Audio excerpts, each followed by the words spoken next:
Hey, there we are.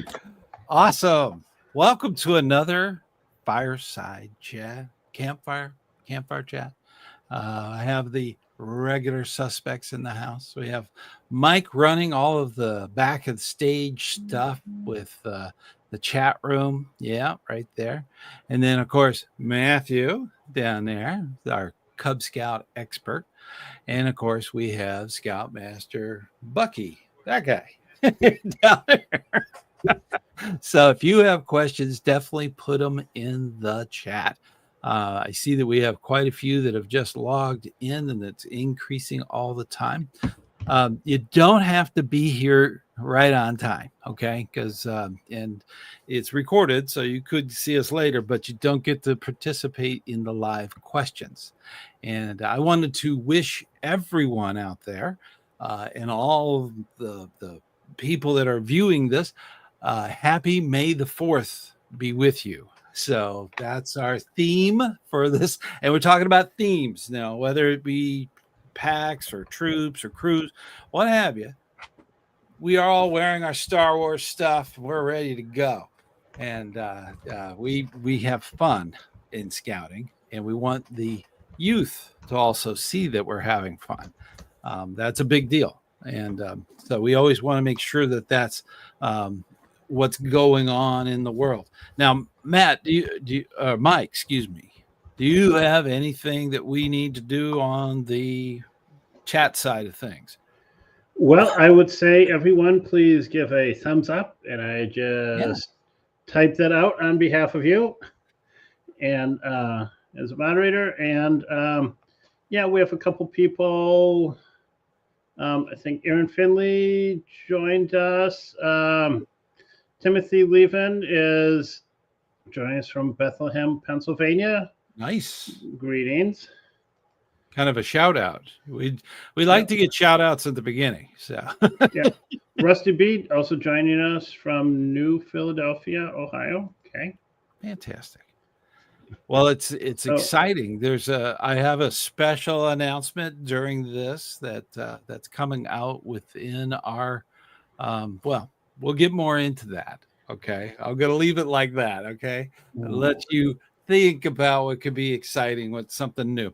I've also been told to stop using my hands. I use my hands all the time, but that's how I talk. I can't talk without it.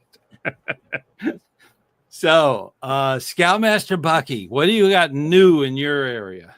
What do you got? Oh, I've had a busy month.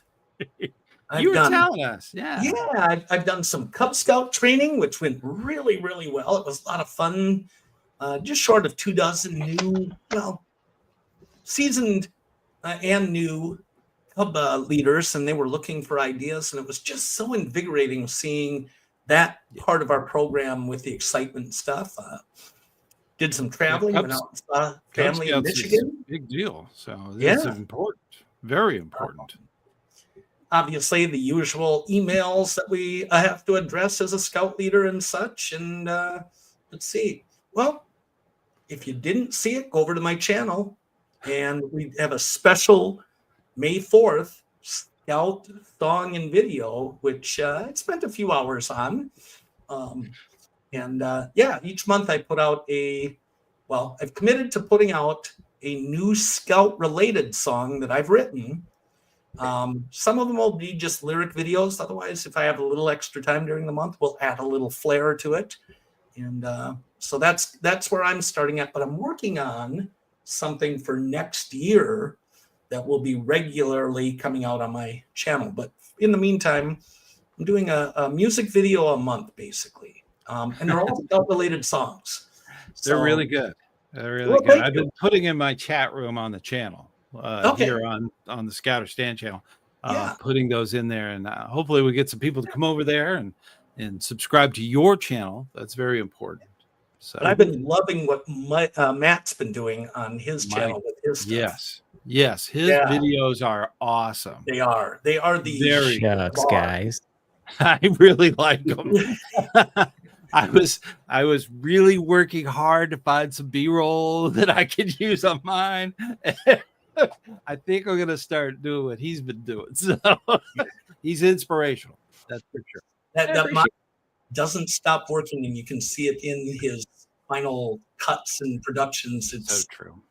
It's motivating. So definitely. Yes, it is. So, And Matthew, what do you got going on? What's going on with your latest episodes?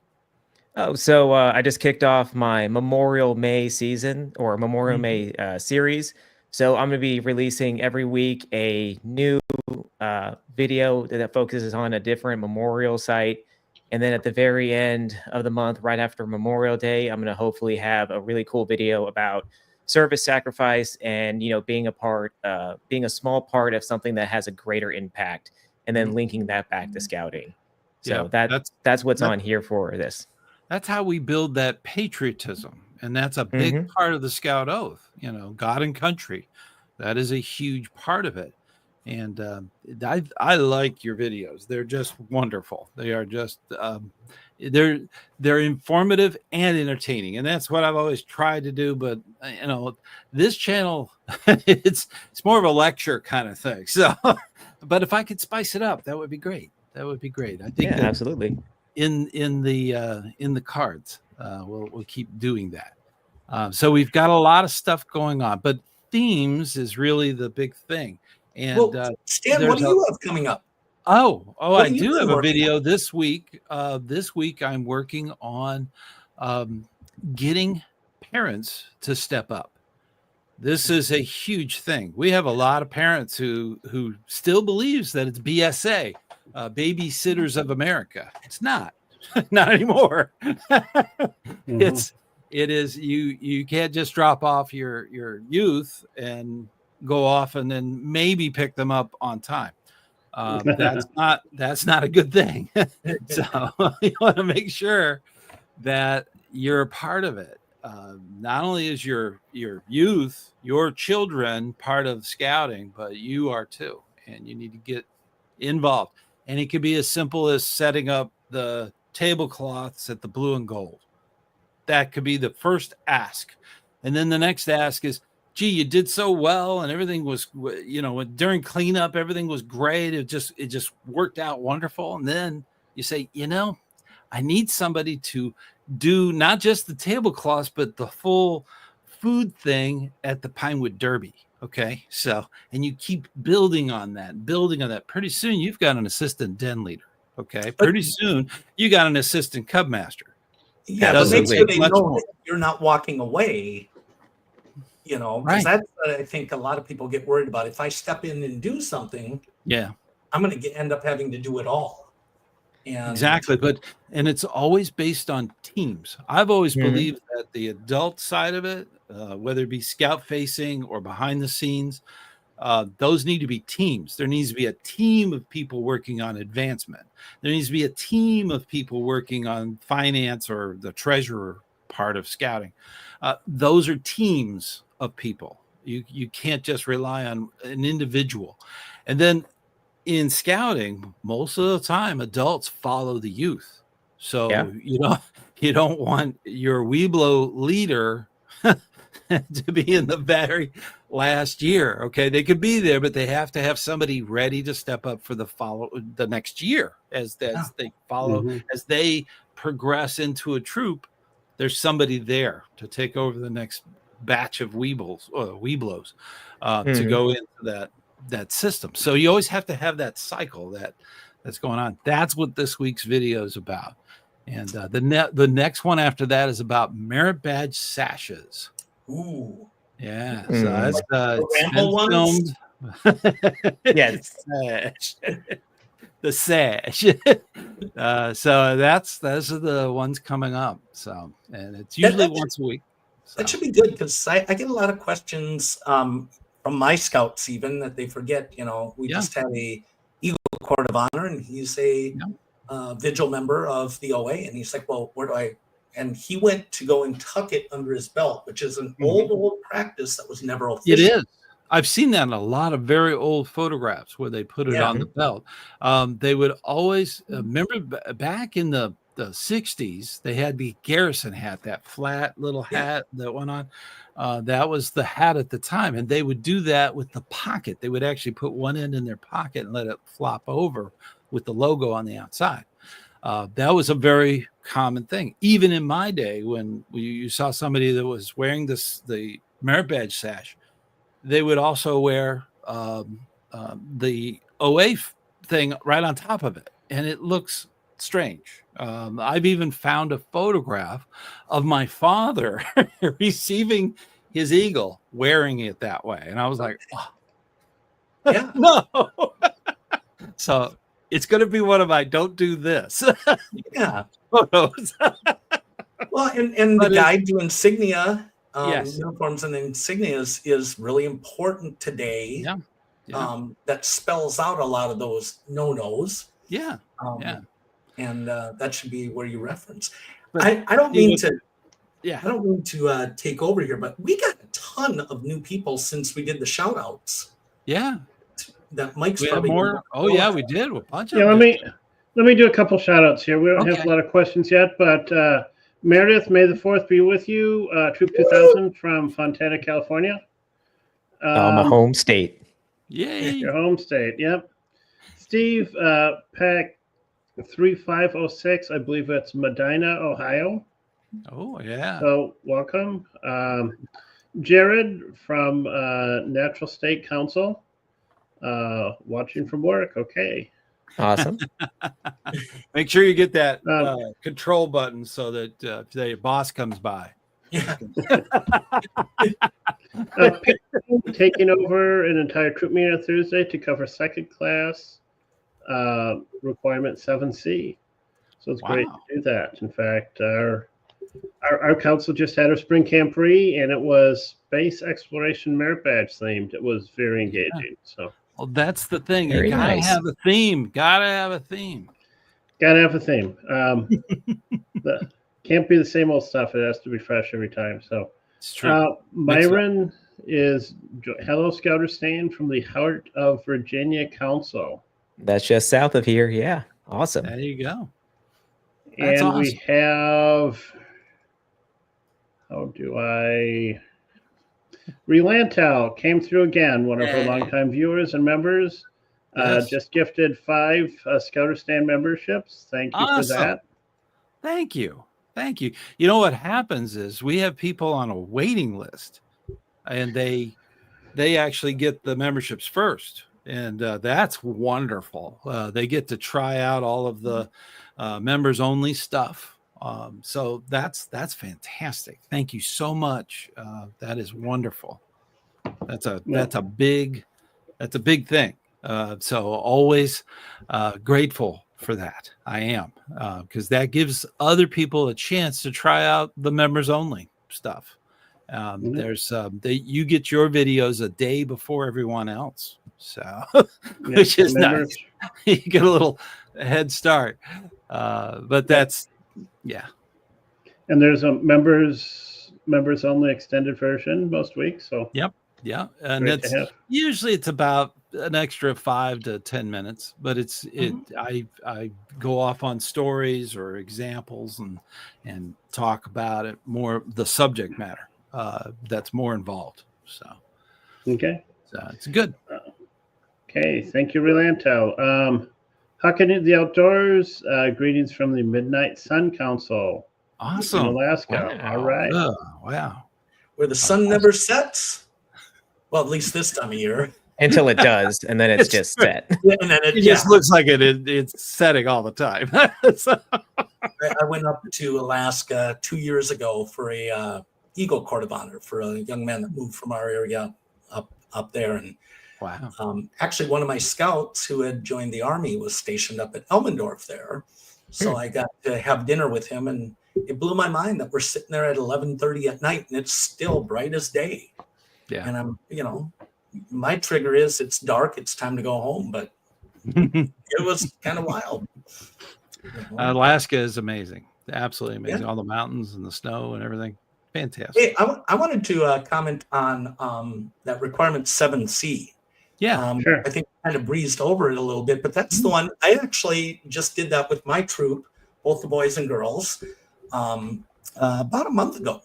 Yeah. And actually, I did it the week after Matt put out his video which I've been heavily promoting and such with regards to mental health and teen suicide, which ties in with the drugs and alcohol talk. And, I was fortunate because two of my assistant scoutmasters kind of took lead on it. They're a little younger than me, so they can kind of speak the lingo a little better with the kids. But when we did we'll call it our pre-production part of the meeting, I said, be careful, because we talk about the mental health of our teenagers, but you don't realize really how fragile many of them are. And sure enough, we had one young lady, she lost her father a little over a year ago, and she struggled with the topic just overall. And it's something that you need to have multiple adults there for, especially with the teenagers. Exactly. And when we did the knowing that we had a family that's lost, we did a little bit of pre-preparation with the stages of grief and understanding death and dying from a youth perspective, a teenage perspective, and such. But the drugs, the alcohol, and such. I was just listening on our drive back from Michigan 2 days ago. Grand Theft Auto 6 is coming out in 2026, and it's one of the highest yielding video games, but it kind of emphasizes non-scout-like activities, including alcohol and drug consumption. And so I think we have to be aware when talking to the youth what the reality is. The vaping that goes on in the bathrooms, where the kids don't go to the bathrooms in the schools. The schools' hands are tied. How do you deal with that? Yeah. Giving them real life discussion, I think, is really important when doing that. And opening it up to see what they're willing to talk about. If you try and force it on, it's just grandma or grandpa trying to tell them what the old days were. And Nancy told us, say no to drugs, right? Just say no.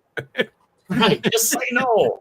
Okay, easier said than done. So, and if you have older scouts that can speak freely and such, that's a great way to handle that as well. But I am going to absolutely, and hopefully you can add this in post-production of this, put that link to Matt's video about mental health. That we played that for our kids. And we didn't play the whole thing. We played about 2/3 of it.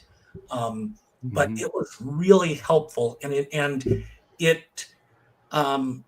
helped the discussion as well. Whether you put it at the beginning or at the end, it really is up to you. But I strongly recommend one of the best videos for scouting discussion, especially older scouts. So, sorry, Matt, I'm going to give you kudos on that as long as I can, because I think it was well done and a necessary topic to talk about.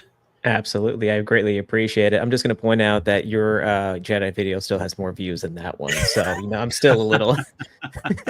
You're talking about the one I posted today in honor of May 4th. Oh, I appreciate that. It's not a, well, I guess it is kind of a challenge, isn't it? A fun, friendly challenge, right? Yeah, absolutely. Yeah. No, I love the video.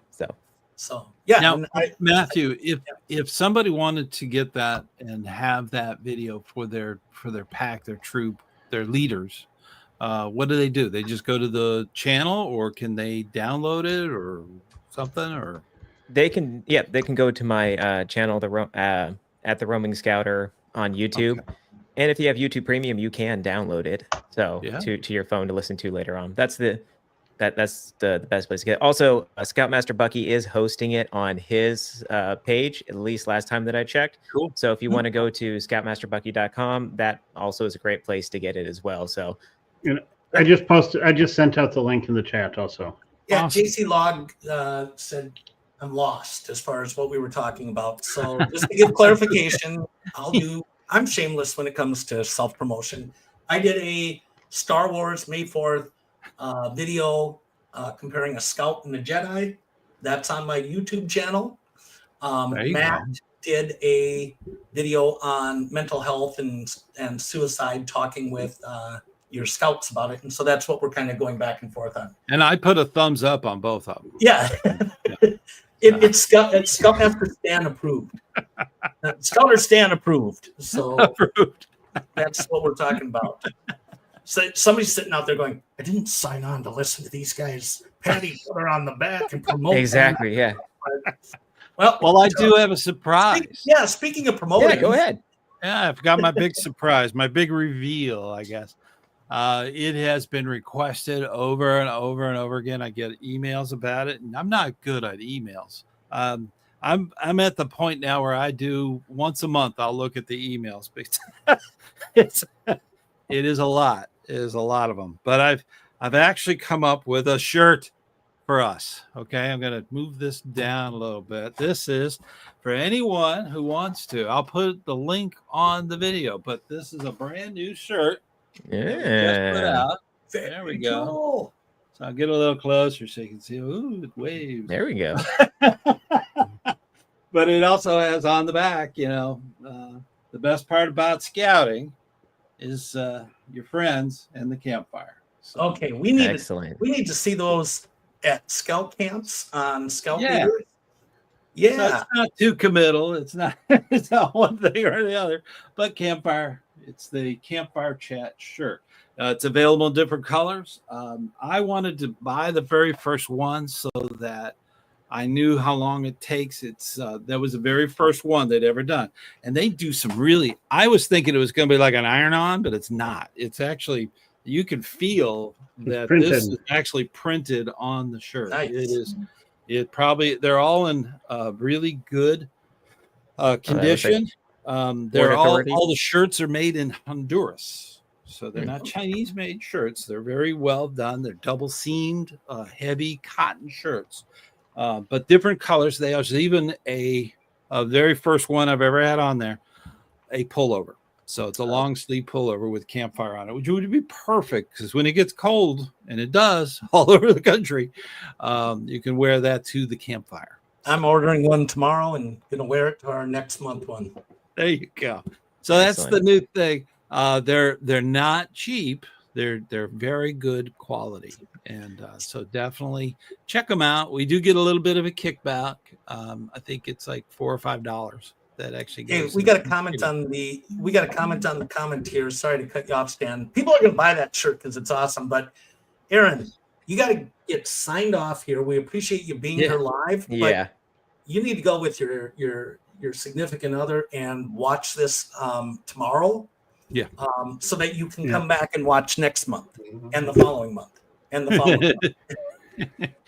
All of these are online, so you can definitely go through the catalog and go through them. So, but happy anniversary, Mr. Finley. Yeah, absolutely, man. Fantastic. I don't want to bring it down. But there was a comment about a scout that took his own life and such. And unfortunately, I've dealt with that a couple of times. I've dealt with it as a scout leader. I've lost a scout leader.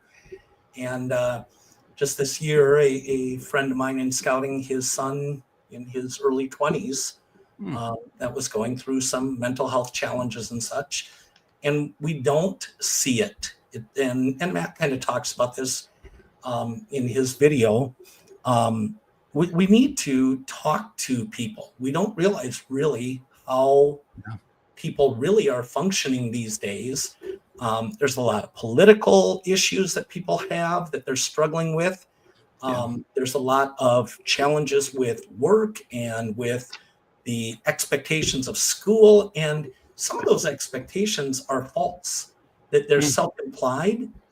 And, we used to talk about like the magazines and how the beauty supplies would project an image that girls could never live up to and such. Right. I think there's some of that. The Barbie doll type figure and all that. Yeah. Yeah.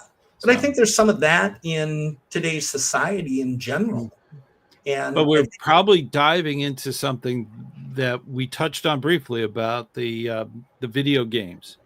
Yeah. A lot of the video games reward players for that type of behavior. Right. So it's not a good thing. So parents, it's important to not only step up for scouting, but step up with your youths gaming, okay, what Yeah. they are consuming, what they're being shown.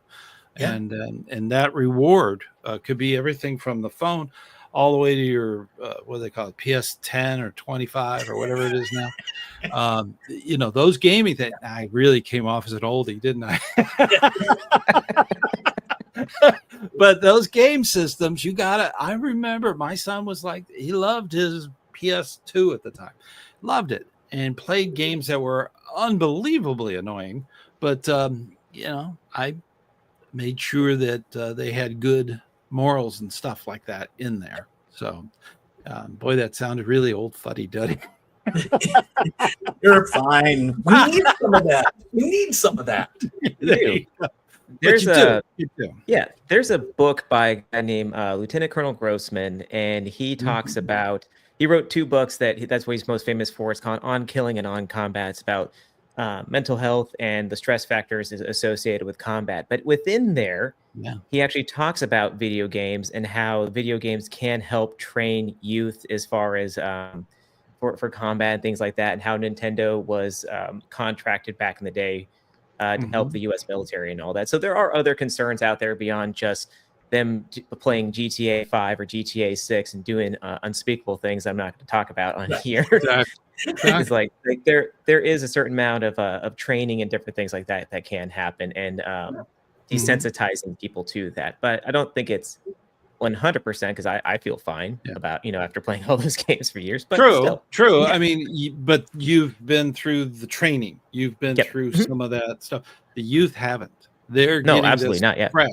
I mean, it's they've just picked up the controller and started playing the game, and so I think that goes way back. I mean, there's been some real discussions about school shootings and stuff with mental problems being exacerbated by gaming. But that's just it's always been in the media. It's always controversial, but that's something that parents. This is the one thing that you miss out on all that. Parents need to be responsible and take responsibility for what your youth are entertaining themselves. That consumption of that material can be damaging, can be bad for their self-esteem and for others. So that's the important bit. Take responsibility, step up, and do the right thing.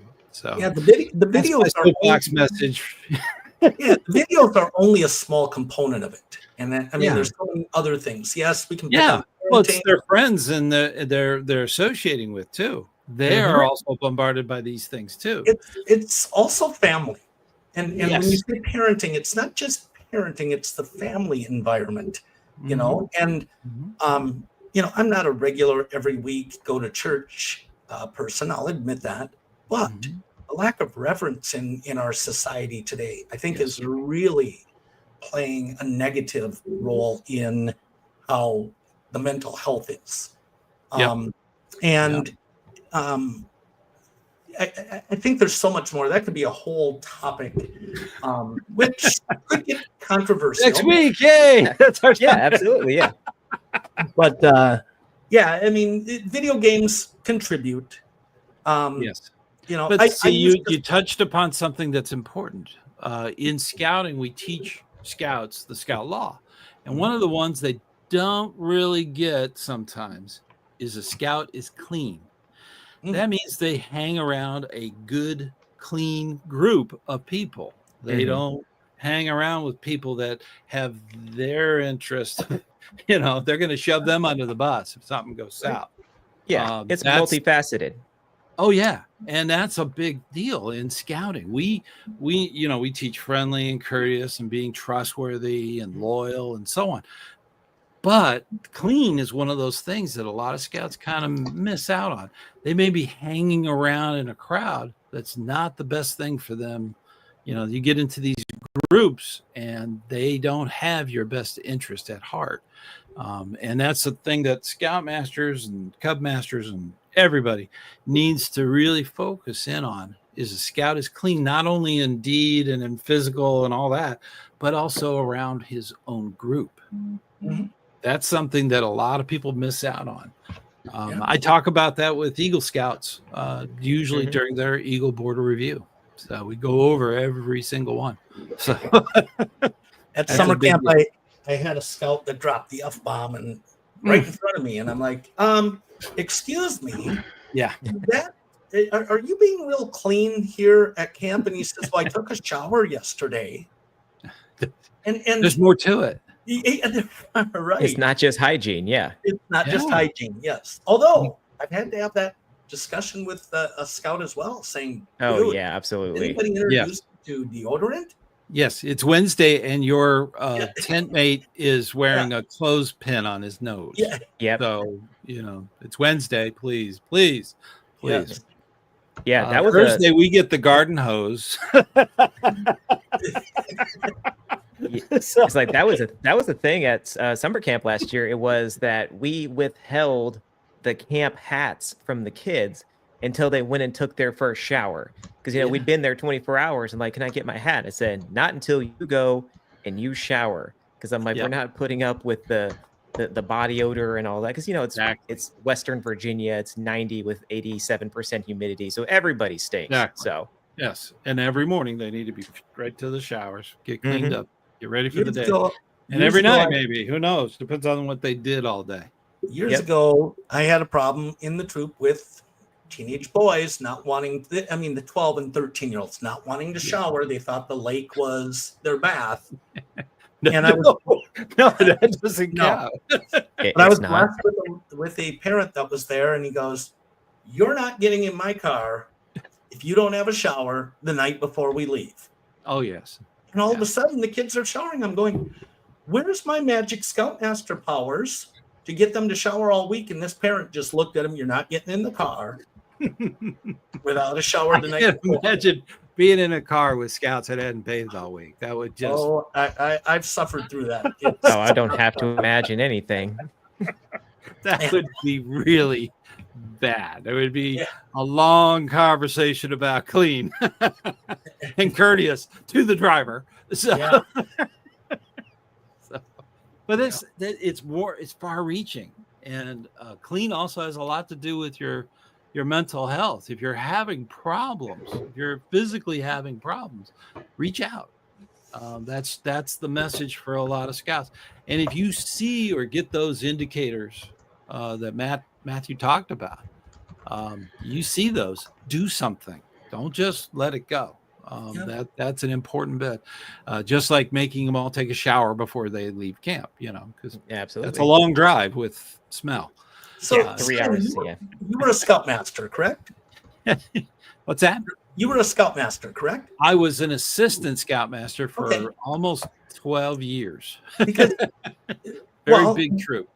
And I'll ask you and then Matt as far as what your guys' experience has been, but this kind of ties in with the use of electronics at camp or scout meetings. And what was your guys' policy? And obviously yours goes back a few years. You're a little more current on stuff, and I can share what we do. Our troop was very strict about electronics. No phones. None. No phones. If you need to take pictures, like you're doing the photography merit badge, you check it out with one of the assistant Scoutmasters and do the merit badge and then check it back in. So it was very restrictive as far as technology. Most of the places that we camped, there was no signal. So there was no point in having a phone. There was no internet. There was no gaming, none of that. So it wasn't possible. But that was just our troop. Our troop was very strict about that. Your parents paid a lot of money for this trip, and you're going to spend 90% of it in your tent, buried under your phone. That's not, no. You went all the way out to Virginia. We're going to go whitewater rafting. Okay. You do not need a phone on that raft. So we were very strict about it. So, and what did you do? Did you collect up the phones, or did you? Most of the phones were locked up in the vehicles. So if we came in on a bus, they would be locked up in a lockbox on the bus. Okay. But if we came in, we had a sizable troop. We had about 80 scouts at one point. But it was sizable, and they locked them up on the bus. But if we came in vans, there were times when we did had multiple vans, we would lock them up and then keep them in camp. And we would not tell the youth which leader had it in their tent. It was information they didn't need. So it was out of sight, out of mind. You know, I was that one, and I tell you, sometimes we'd be at a camp. I was at Skymont up north, and there was my tent was vibrating. It was, and it was the box of electronics was going off. You know, I'm low on power. Please charge me. And that a lot of times we would hand them to the scout at the end of the thing on the way back. He'd be totally dead. So they had no way to charge it. So yeah. What did you guys electronics were just not part of it at that time. What have you run into, Matt? So thankfully, most Cub Scouts do not have cell phones. My son does have a cell phone because I'm of the mindset that I want him to, with my supervision, learn how to utilize a cell phone and, peruse the internet and all that stuff in a responsible manner. So that way it's not just he gets into high school, here's a phone, and then next, he's making all sorts of mistakes that maybe we could have, fixed earlier on. But when we go to camp, when we went to camp last year for summer, it was locked in the car. And he was so engaged during camp, he didn't even notice he was missing it. And all the other kids, I say only one other kid had a cell phone, and his dad had it the whole time with him. So he would only give it to him if he wanted to take a picture, and then he would hand it back. So we haven't had that problem. This last weekend with camp, we didn't do a good job of saying, leave your cell phones inside of your tents.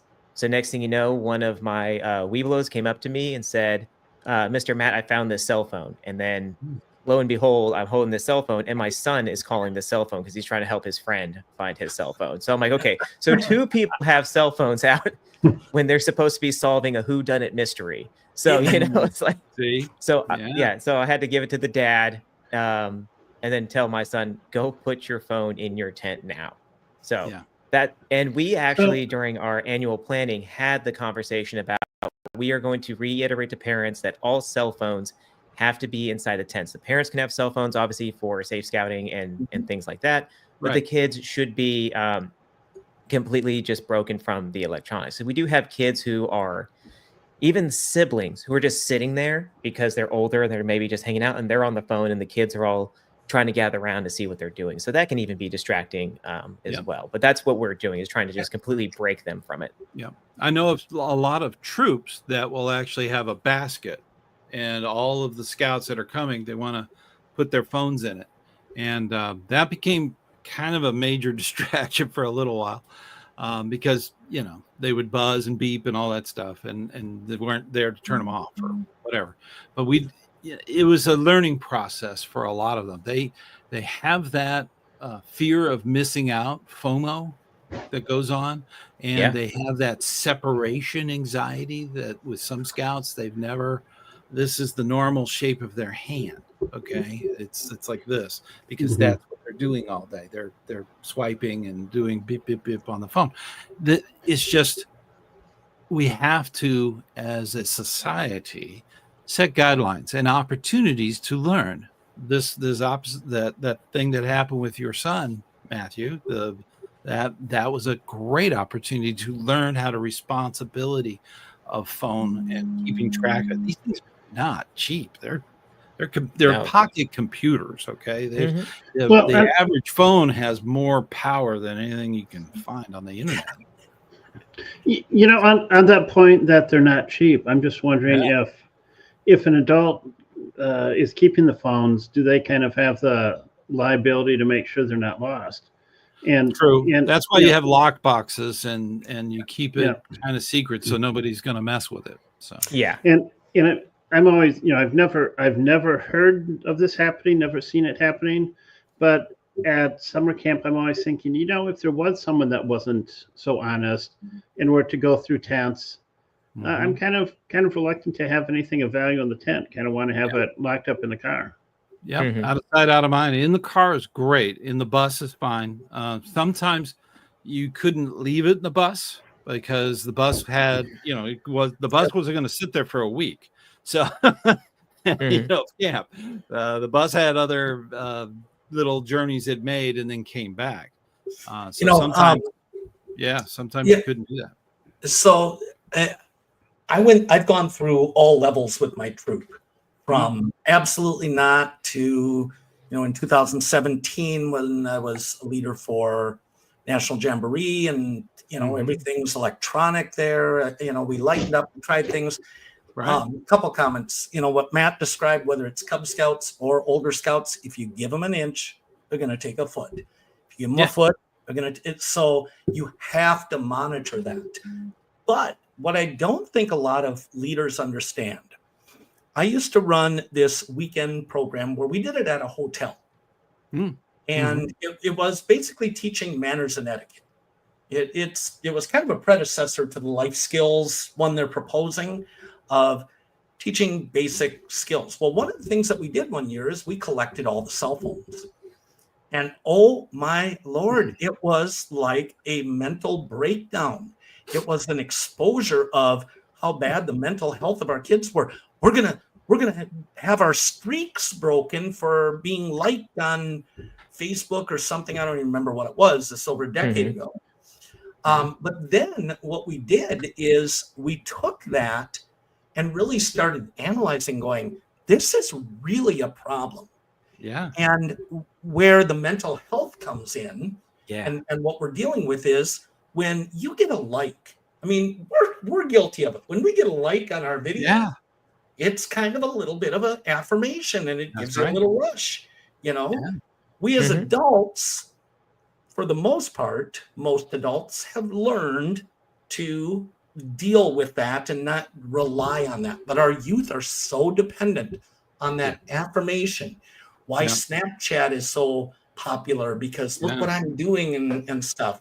I don't get it. Self-esteem. It really has a big effect. Yeah. Yeah. So we actually talked about how endorphins and the chemical reactions that go on inside the human mind and the body, and true science, not made up stuff of, if you get 100 likes, it's, better or worse than 1,000 likes, because it depends on if they all come, at the same time, or if they come over a period of time, it can be a very different effect and such. But we need to understand that the cell phone usage ties into the mental health of our youth, and we need to take a closer look at that and understand that as scout leaders, so that we can better help our youth, not just penalize them or take it away and not understand the effect of it. That is huge. I recall as a parent watching my son. He would play his video game, and it was one of these things where his controller was like this, and he had actually passed out. He had fallen asleep, and sure enough, I look over and my wife goes, look at this. He's still playing. His fingers are still going. And he's snoring. He's sound asleep. So it becomes something they dream about. I've had scouts actually that separation can be really, really bad. So getting away from electronics, that's Stan, on this line, something that you've mentioned is it's important for camps to provide a way for adult leaders to have Wi-Fi or whatever. So because many adult leaders are professionals and have jobs that we need to maybe follow up on some stuff. I've been at camp where I had a leader actually was the ranger came and got him and took him to the ranger's office, because the office that he worked in, he was a supervisor, they had to have his codes and to unlock things that the person that he was supposed to give it to is not there. So I mean, we have adults at camp. They have to be able to get a hold of them. But on the electronic thing, a lot of them need to be reminded by other adults, please put your cell phone away. We took all the youth's cell phones away. So you don't stand there and play Candy Crush or whatever the game is. Bad example. But yeah, exactly. Yeah. So it's important to have that Wi-Fi at a center. Daniel Boone has a wonderful one. It's just a bunch of couches in a room, and they keep it cold. And Wi-Fi and all that stuff where you could charge your stuff. As an adult leader, there's a lot of adult leaders are taking time off of work. Maybe not a good time during the summer to do that. They may be on call. They may have to work remotely from camp. So that's a possibility. And something I guess I'd ask this group and also the viewers, something I'm dealing with at summer camp. There are cases where I might need to pull out the laptop, but the camp has a policy that there can only be the trailer or one vehicle left in camp. So I'm like, wow, if I get a call and there's something critical that I need to respond to, I have a mile hike to get my laptop, which is kind of interferes with a lot of stuff. I'm just wondering how other people have viewed that, or if other people have had, and I know there's also some cases where I've just seen troops kind of ignore the only one vehicle in camp thing, which I'm not wanting to do that, but how have other people handled this kind of thing? I'll be happy to answer that one. So this is my attitude at camp. Yeah, I'm giving that 10% out there where they're going to go, yeah, I agree with Bucky on this. I ignore that because I'm paying to be there. I'm taking vacation, so I'm actually losing money to volunteer to be there. And if my livelihood is what's allowing me to be there and do this, then you know what? The multiple vehicles in camp, I've gone back and forth on. It depends on the dynamic of your unit, because if I got somebody hooked up with a trailer, they're not going to unhook the trailer. Leave it hooked to the vehicle, and I want a vehicle in there for medical issues. Exactly. Yep. And that's usually I'll agree with that. Yep. Yeah. So not half a mile away. But I think that having electronics is a part of everyone's jobs these days.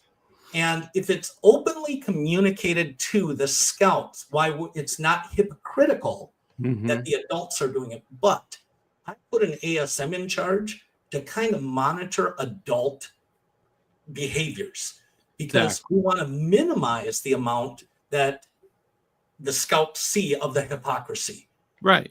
It's not 100% avoidable, but the reality is I'm giving my time, I'm paying to be there, and this is the means to which I gain my stuff. Now, I have a different perspective being an independent business owner. I try and clear my calendar with my employees to let them know, make wise decisions, kind of the same practice we do in scouting. But inevitably, there's sometimes where I need to get involved. And if that means that I have to do it in camp, I'm going to be as respectful as I can and take it away and remove myself. But I also put in a power solar panel. Actually, Tyler, who I reference quite often, helped me put a solar panel on our trailer. So we have electrical power in our trailer that any adult can use with their laptop. And we have a little chair, so it's got a little desk area. But it's out of sight. It's not it's relatively campfire ring, in the middle of camp. It's not in the middle of the camp. It's off to the side and stuff. But I think the other key component is being honest with the scouts, saying, look, before you think that we're being mean to you by saying no electronics and stuff, here's why the adults get to have it. And I've had good response from the kids with response to that. But they understand. Again, maybe I'm in the 10% on that. No, think you're No. a bigger percentage than you think. Because Yeah, I've seen where it just if you got to make that phone call, you need to talk to somebody at work. Just step away, go into a cabin, go into the office, something like that, Mhm. and you can have that conversation. Not in front of the scouts sitting there going through withdrawal syndromes because they can't play their Candy Crush. You know, you don't need to be talking on the phone while they're going through that. So just like you said, remove yourself from that type of exposure. So and I think that is. And as far as cars in the parked in your camp area, a lot of times the rangers have that policy where there's only one vehicle or one trailer or something of that, because they've been nice, okay, where they'll allow some people to get in and they take advantage of it, and then everybody's car camping. They're literally keeping their clothing and all their stuff in their car, and they might have a tent, and that's about it. So that's there's pros and cons to that. And most of the time, if you take a moment and talk to the camp staff or the ranger and just explain to them what's going on there, your purpose, 9 times out of 10, they're going to be fine with it. You know, they'll give you the pass to put on the vehicle. So just talk with that's a good point. Yeah. That's a or good become point. the medical officer for your unit, and then you've got a solid explanation and such. Absolutely. Sorry, I didn't mean to cut you off. No, I was just gonna back you up on that as far as like having that conversation with the scouts. It's easier, I think, with the older scouts than it is with the younger ones, because I can explain to them like, hey guys, it's like I have 2 cell phones because I'm important at work. You know, I did a bad thing and got very important. It's like I'm not just rubbing it in your face. You know, that's a hard conversation to have with Cub Scouts because they don't understand that. But at least with Scouts BSA and older scouts and all that, explain like, hey, this is my job, and one day you might be like this. Like, people are calling me because of like somebody in the chat put like, oh, somebody's a CHP officer and they're needed for evidence. Like, yeah, that one resonates with me very much, you know, that because that's something that real world that might happen. But it's like, so, but you might get a call from your girlfriend, or, you know, like your Snapchat streak, you know, or something like that. It's not life. It's not life ending. It's not going to crash your business. It's not going to cause something like that. And having them understand that there is a nuance and a caveat to things in life. It's not a rules for thee, not for me sort of scenario. It's like, this is a caveat because of, you know, insert reason here. So I think that is a great conversation to have with the older scouts. Yeah. Okay. I'm just backing up. Start with your scouts early, because if they go to a high adventure, sea base, Philmont, Northern Tier, they go to Summit, they go to any of those things, they're not, no phones. No. Because you're in a remote area. Most of the time, you won't even be able to use it. Okay, won't have any signal. Someone made a comment that their troop has no power in camp, and you know what works really well for our camp. I know a lot of troops maybe have a propane powered lantern or something like that. Yeah. We have a solar panel. Actually, I'm the one that brings it and charges the battery. It can recharge people's flashlights, leaders' phones, whatever. And we also have, you know, what was done previously by propane-powered lantern in the campsite is now done by a battery-powered pack that's recharged by solar in the morning. And that somehow seems better than using a couple pounds of propane to provide light. So many rechargeable batteries at the National Jamboree because they said there's no power there. So I had super bricks and stuff. But Matt's got something he's going to be reviewing in the future, aren't you? Yeah, I got little ones. Yeah, little tiny ones. I got this is one of the smaller ones and all that, so you can hook up the solar panel and all that, and I'll review it. I'm testing it out and all that. Mostly because I had some dads who last year they're like, yeah, this is what I use to power my CPAP machine. I don't have a CPAP machine, but I'm like, you know what? That's something that parents don't consider when they're taking their scouts out into the field. Like, there's no outlet out there. So, you can't plug it into the tree? No. in a future episode on the Roaming Scouter. Exactly. For the Power Brick review. Yeah. Also, this goes into something that I saw on the Philmont Training Center Facebook page today. The and Stan's laughing, which makes me think that he saw it too. The hut to hut luxury camp experience. They have a luxury camp experience, and I was like, you have got to be like I was like, that's something I never thought that I would see. Times 10. It's just wow. Tell me more. I'm interested. It's like apparently they showed this like nice chocolate cake on this elegant table and like the fanciest cabins I've ever seen. And I was like, it's May 4th, not April 1st. Like I felt like I was being taken advantage of. Like tell me more. This sounds like my style of Philmont camping. I actually went to a camp. I'm trying to remember where it is. It's in Florida, but there was a Boy Scout camp, Shands, I believe it was the name of it. And they have power for every adult tent, only for the tents that are meant for the adults. They'll have an actual plug in there. And just to rub salt into the wound, they will find a knot on a tree and put just the panel for electric. Nothing's actually hooked up, but you go by and you'll see like 10 things trying to charge on that. It's actually quite funny. That's awesome. Hey, I know of a case where an adult leader ran to Walmart, I think might have been in the middle of the night, to get 300 feet of extension cord for a CPAP machine. Oh, wow. Because he wasn't sleeping. So, hey, Mike, when you were gone, there you go. You might have missed this one, but it looks like, I hope I'm saying it right, Relanto? Yeah. Threw out a question to Stan. Okay. Have you ever? I was here. I was just off camera. Okay. So, let's make sure we get Relanto, because he is a very loyal member of the channel, very loyal. Yeah. He's been with us for a very long time, so he gets priority.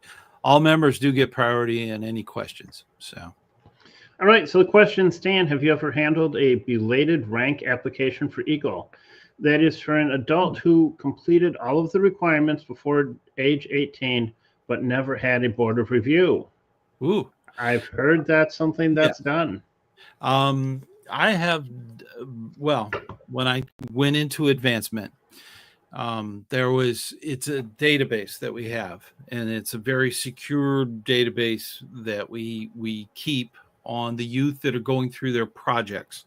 They have to have approval on the project. That's that page H thing.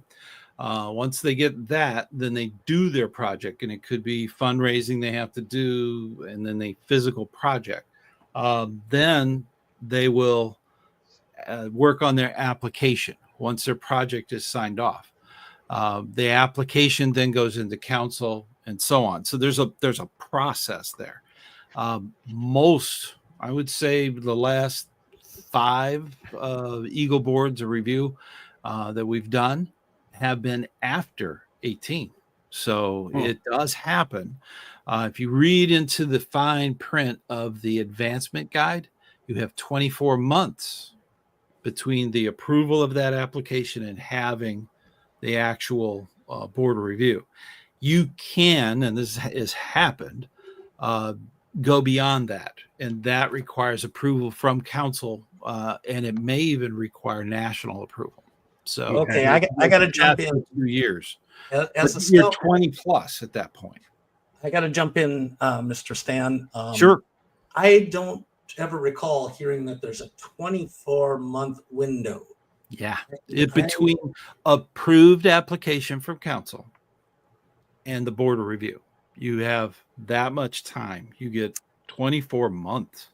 I know. I had to go back and check. I was told that by the district advancement, and she's absolutely 100%. And she's done thousands of applications. So most of the time we don't tell the youth, hey, get it done by 18. That's the best thing. I'm going to actually look that up right now because look it right on up. That it was, these Yeah, I 8. haven't heard of that either, but I'm going to look that up. Section 8. Go ahead and look it up. It is one of those things that does happen. If it goes beyond that, you're going to need additional approvals. But once you have that window, you got to get it done. In the same guide, they even tell you that as soon as the youth ask for the board review, it should happen as soon as possible. Sometimes that's not possible with an Eagle board because you have your references and additional information. You have to wait for council to get back to you on your application that's verified.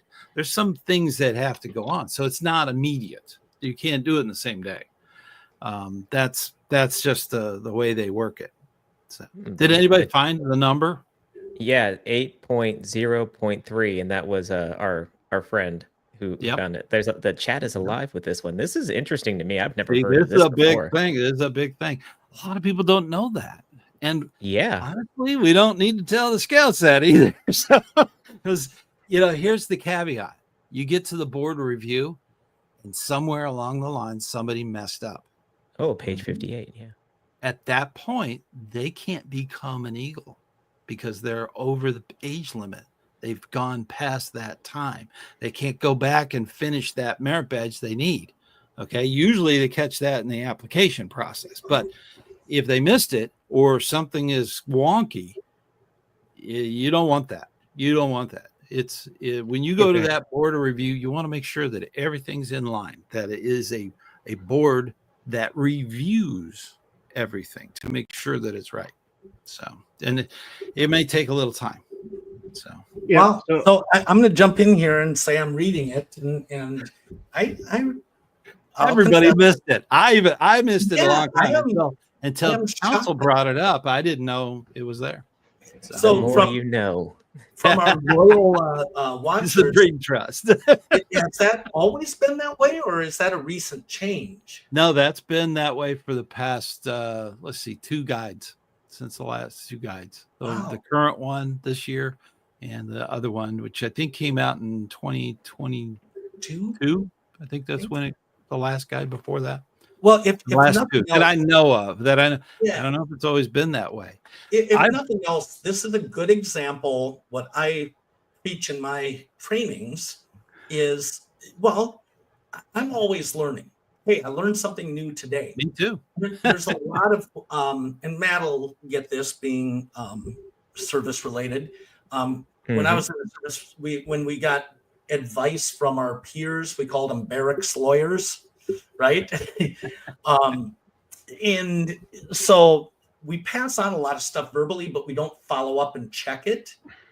And we have to be careful about what we send out as fact when we haven't looked it up ourselves. And absolutely, another fine example of why campfire chats like this really help you become a better scouter, and asking those questions and taking, everybody's experiences and going, you know what, nobody's an expert here, but everybody's an expert because we're just getting better, you know? Well, you have some of the most experienced scouters right here, all 4 of us. So that's a wonderful thing to have around the campfire, talking about advancement and all the things that we're confronted with as adult leaders. And our chats are incredible. There's so much information in there that I don't edit these videos. I don't want to touch them. I did once and it made a big mess. So I don't even touch them.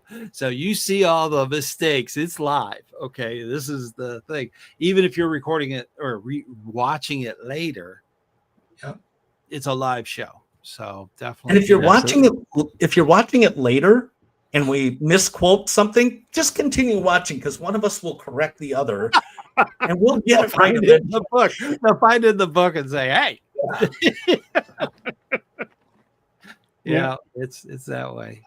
sometimes we have a whole bunch of people watching. We've only had a few people give it the thumbs up. So if you're out there, please give it the thumbs up.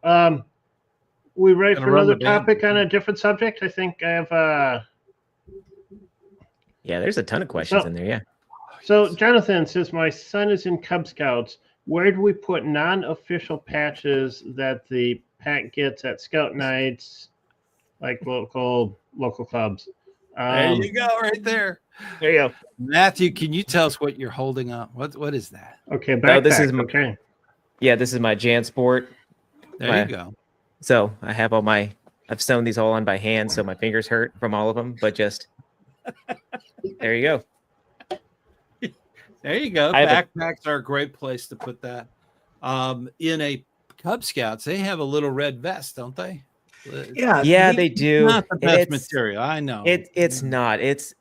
I think that Scouting America could do a lot better with the material, because it's even held together just by like a tiny, like piece of leather on the side. Yeah, I think so. I always recommend to parents who ask me this question, I say go into Amazon, because there's like a $12 to $20 one that's a little bit more warm, and just get it in red, and your kid can wear it. And you can sew all of them on to it. And like, even if they're crooked, it's a kid's vest. You're good to go. Exactly. So even if the patches look like they're lashed on, doesn't matter. They did it. That's what counts. Yeah. For those that aren't aware what we might be talking about, Cub Scouts or the BSA, now Scouting America, had and have a red vest. I don't know if they still sell the red vest. They do.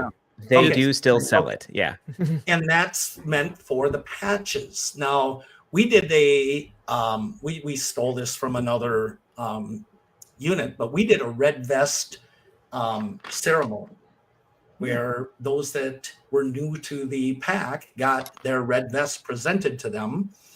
And it's where these activity patches, and my committee chair years ago, he found some cheap patch place, like 99-cent patches or something, and he got not the BSA patches, but other activity ones. Certain ones like Scout Sunday, we got from the Scout Shop and such. Scouting for Food, that's another Scouting one. for Food. Yeah. We actually customized it in this place, put our pack number on it, which was kind of cool.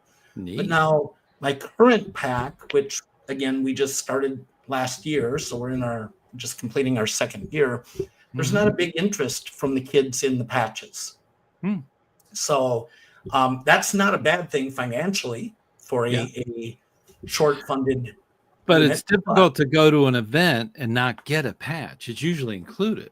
So if you're going to a camporee or a Weeblos thing, there's a lot of different things out there and where are you going to put it? I mean, these are things that they bring back such great memories.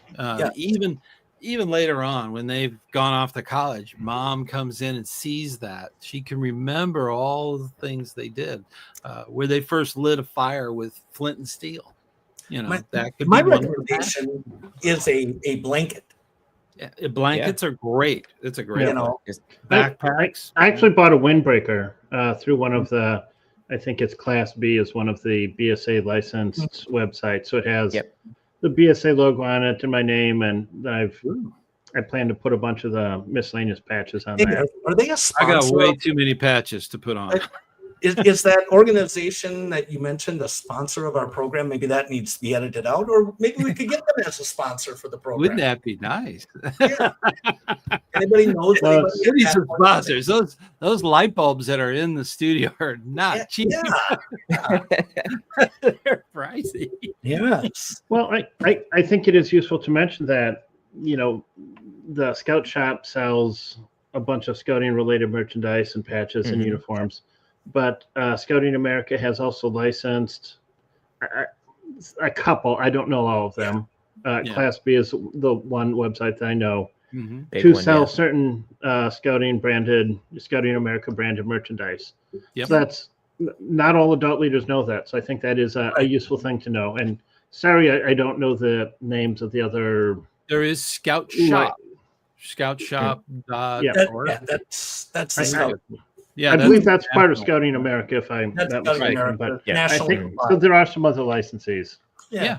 Yeah. This, if you look at the back of the patch, it'll tell you where it was made. So that's actually that's part of that logo. That For gets scouting, really- it's all got the stuff on There you go. And your B.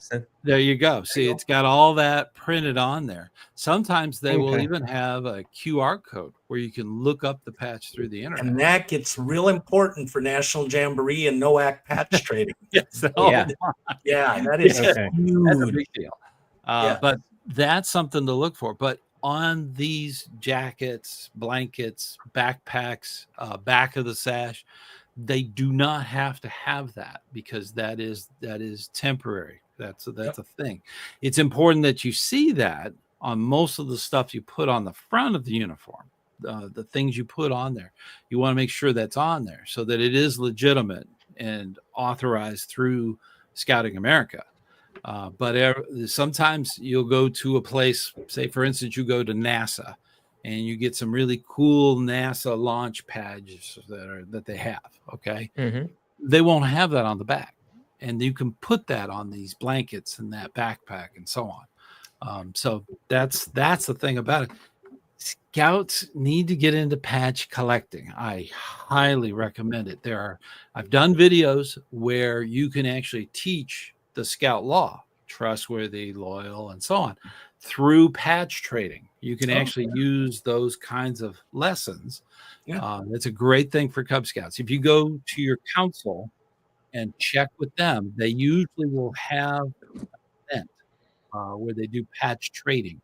And 9 times out of 10, they will give the scout patches. They'll say, "Hey, go trade patches." That's something that they do, and it's a great way for them to really get to meet people.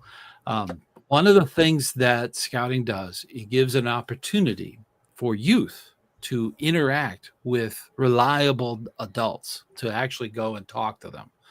They don't have that most of the time in the general public. They don't have that opportunity. So this patch trading kind of thing is a wonderful opportunity. So I do recommend it. And there's something related to patch trading as well. Many units will have a stock of merit badge patches or other patches so that they don't have to order every time a scout earns something or every time they have a court of honor. The question is, what happens if a unit ceases to be a unit?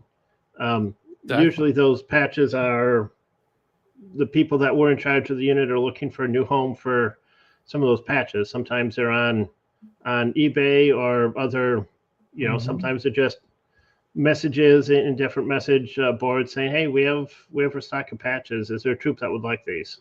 Yeah. I know our troop our advancement chair was very happy to get a horde of several hundred merit badge patches that I was able to get from in the fall, and that certainly stretches the budget. So definitely. Merit badge patches can be very expensive. So they are very expensive. That was amazing. Yeah. You need 21 of them to get an eagle. Yeah. Yes. My kids are at 16 counting, so I'm like, It gets them.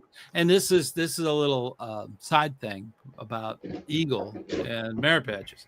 If you're putting them on a sash, don't bother with the sewing. If your sewing's not your forte, don't bother. You can glue those on. You could probably count on one hand how often that sash gets washed. Okay. It is amazing. They do not need a lot of, the sewing so that it can handle a wash. Well, you could glue them on. You could hot glue them on. You could iron them on. And Scout Shop has a product for that. But something I found is great. Yeah, something I found is great is use clear thread. Put clear thread in the sewing machine, so it's not going to clash with any colors. Any colors. Well, most of the borders are either gray or green. So there's something if a scout gets up and walks in on the campfire chat that they're not supposed to. You sit them down with some fishing line and tell them to sew their patches on the sash. There you go. That's how you rough it, right? Get the low weight fishing line.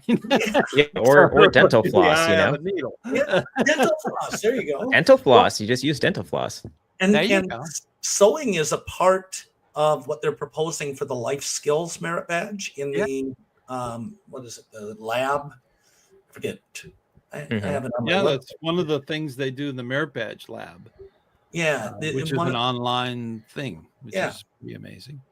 It's there's so much stuff with those merit badges, and those scouts work so hard to earn those merit badges. They need to wear them proudly and have them on their on their sash. If they only have 6, they can put it on their sleeve of their long sleeve shirt. A lot of people don't know about that. Yeah, that's kind of an unknown thing. They can actually put 6 of them on the sleeve.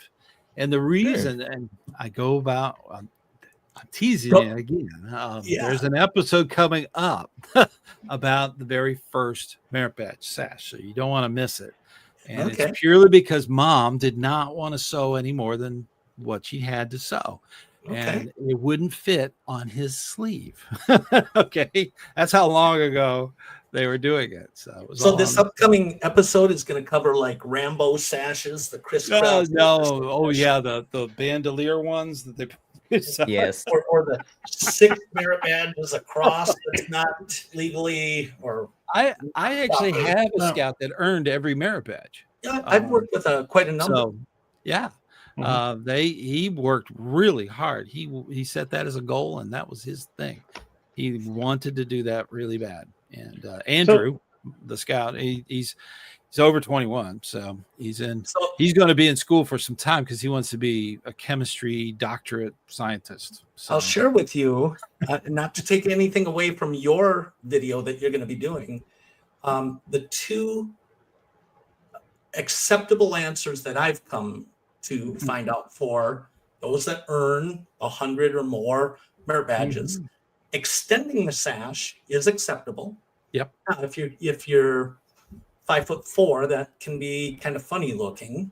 Yep. It's like make it longer or wider? Wider. Longer, not wider. Oh. No. Well, Andrew actually sewed 2 sashes together, and it was 6 across.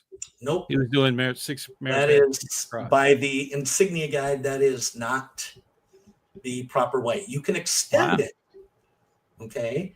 Or what I've also seen some scouts do, which seems they didn't want to extend the sash. They sold them on the inside of the sash. Wow. Okay. Wow. I do that with patches you're not allowed to put on the outside. Well, and a lot of people don't know this because when I have a secret patch, when asked for, they get, when I do my online patches that I teach, or online merit badges that I teach, if a scout requests, I have a Scoutmaster Bucky online patch. Wow. It looks just like a merit badge, but when I send it out to them, there's a little thing that says, you can put this on your sash, but it can't be on the front. The back of the sash is for anything scouting appropriate. Yeah. Okay. So put your camp patches there, put that, and I jokingly say, put the Scoutmaster Bucky one at eye level on the back of your patch because it'll create great conversation. But that's where kids that fill up the front of the sash with merit badges, that's the only thing on the front, you can carry on to the back. But if there's ones that are going for all of them, the sash does run out of room. So inside or extend it. Yeah, that's a great idea. Honestly, if you've earned them, you get to put them anywhere you want. You earned it. I am not a uniform police. Okay, I'm not going to go. That's not according to policy. No, I'm not. No, so you earned it. You earned $500 of merit badge patches and sold them onto something. I don't think anyone's going to complain about the length or width of their merit badge. Well, no, hold on. I disagree with this, and I see one of our viewers even says I'm not going to be concerned with a double wide. And why do we have guidelines or rules to begin with? Yeah. If they're not going to be followed and we choose what we want to and not, then why have any rules at all? Why should have guidelines and wear them across our head? Guidelines. Well, okay, so I agree with the guidelines, but the guidelines are there to provide common sense. Yeah. To guide? to guide, not to draw gray lines and say, well, I'm special and I'm going to make a double wide and I'm going to go Rambo style and such. You know, I mean, where do you draw the line? They're like, ugh. Yeah, I mean, and it looks really badass when you got two sashes. See them online all the each time. You other. see those pictures all the time. Yeah, but I think if we are mentoring correctly, the guidelines are there for us to help provide. Because if you want to wear your Metallica T-shirt to the law office, I don't know that that's even going to pass on a casual Friday. True. So if we're truly preparing for life, these guidelines are best practices. We need to emphasize why that's the best practice. But if you look at Andrew, he had what was it, 283 merit badges. There's no way, even with the double extension, without having a train behind you, to have it like that. There's just no way. Yeah, I think it's now 139 with a multi-sport. Yeah.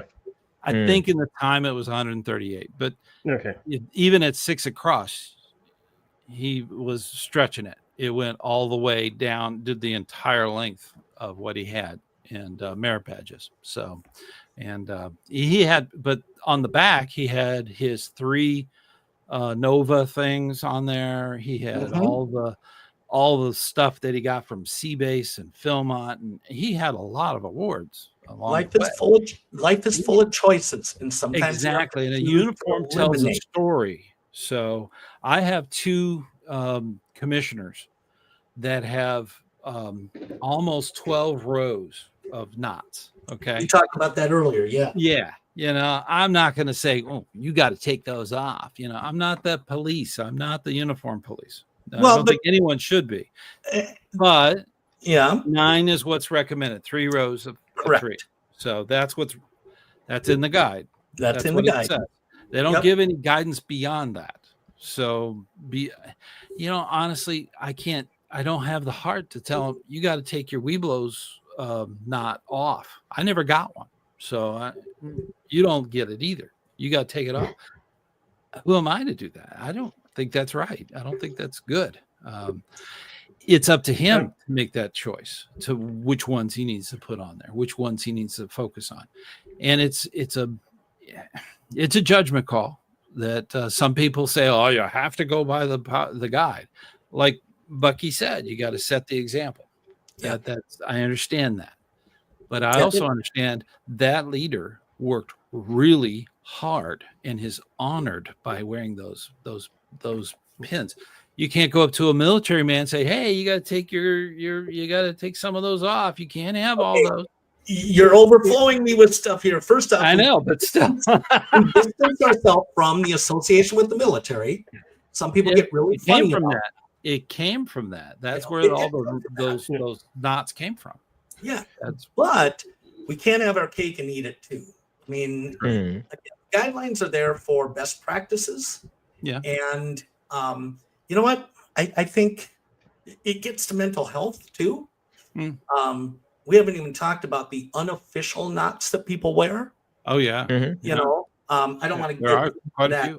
I have some very strong feelings towards that because they're not allowed, or they're not called out to say, yes, you can wear those. And some of them even get very political, which I think is very clear that that's not what we are to associate ourselves with, is political messaging or such. So I think, again, this goes back to what we talked about earlier. You give an inch and people take a foot. You give a foot, people take a yard. You give a yard, they take, a football field. And, common sense should prevail in the fact that these guidelines are put in there to address the gluttonous of some scouters. Did I use that word correctly? Well, not necessarily. They've done a lot. Yeah, sure. Usually those knots represent a medal. Most of them. Yeah. Or some kind of recognition, some kind of ribbon. That's kind of where that comes. That's that ribbon part of the military. They have ribbons that they wear. So, that we have knots. It's the difference. And it's Yeah, but- usually About 2 months ago, there was, I think, a press release from the national organization, and also on one of their YouTube channels had a video about a clarification of the uniform policy. And basically their policy update is your unit can have a written uniform policy, that's fine. And then people within your unit can discuss who is or isn't following that policy.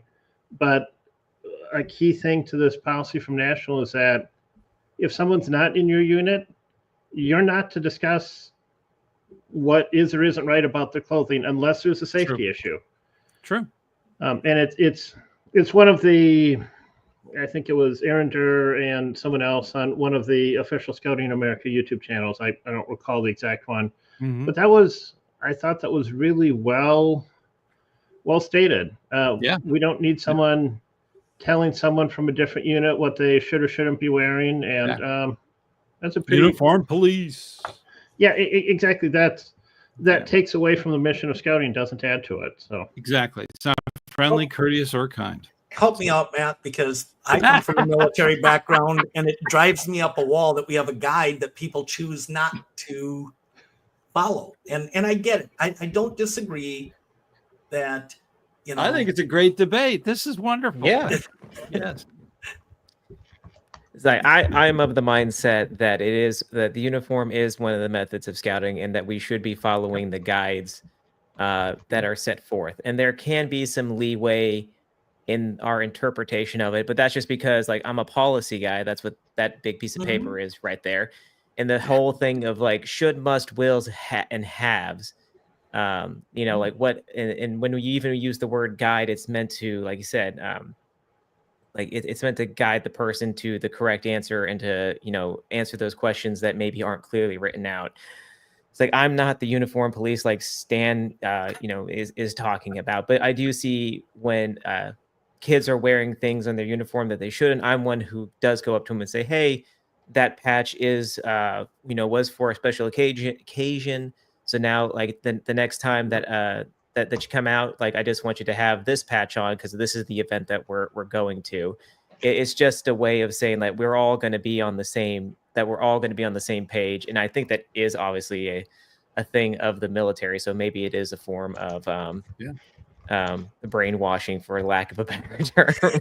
You know, that, you know, like, we're supposed to all be the same, so that way, we're all supposed to be the same, so that way we all have this unified identity. And I agree that there are people out there who are taking some leeway with it, but then also I look out and that every different council and district has an award or a pin or something like that another one doesn't. I looked over at my my district commissioner, and he's got 4 or 5 pins on his collar and a bunch of extra stuff, and I know each one of them has a different meaning, and, you know, like 16 Eagle Mentor pins, and they are all special to him. So I'm not going to go up to him and be like, hey, you know, like, you can only have so many of him. But so I do walk that that fine line between it of, like, going with the intent of the rules versus the actual hard written rules. Does that make sense, or does it sound like I'm rambling? So no, it's totally makes sense to me. I think that's great. The multiple mentor pins on the uniform drive me up a wall, and trust me, I get it. Very special. So I'm going to share a little secret of what I did. What'd you do? I wear this once a year. If I go to our council's adult recognition, I wear my bling. Okay? Yeah. And so what that's I did appropriate. is I took a merit badge sash. There you go. Oh, wow. Nice.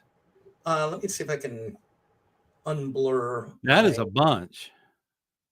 Turn off that. There we go. Yeah. That's a lot of Eagle Mentor pins there, Bucky. That's not why I'm showing this. I am showing this because I took a sash and an old shirt where I took the shoulder strap off. So it goes on your temporary side. Yeah, I wear it as a single temporary patch. Wow. And so, are you going to extend that? No, now that that people seem to think that a double wide is okay. No, I thought this would be more than enough. Now the 4, before anyone starts asking, these are venturing mentor pins. Okay. And yes, I do have a few more, but I engrave each one I get with the scout's full name and the year I got it. Wow, That's cool. So wow. that's kind of my Neat. thing. But here's my answer to wearing the mentor pins. Now, the mentor pins are technically civilian wear. Yeah. Yeah. So are the mom and dad ones. So if they're Right. in uniform, do they wear them? And again, this is where things get, weird because I wear my mentor pin when presented for 1 week, and then I take it off of the uniform. Or at least one more sighting with the scout that gave it to me. I want them to see that, you know what, I appreciate it. Exactly. And it means something to me, but then I take it off the uniform. So it's truly temporary. And for those that want to play, uniform police, I know I'm being a hypocrite because technically they're not to be worn on there. Yeah.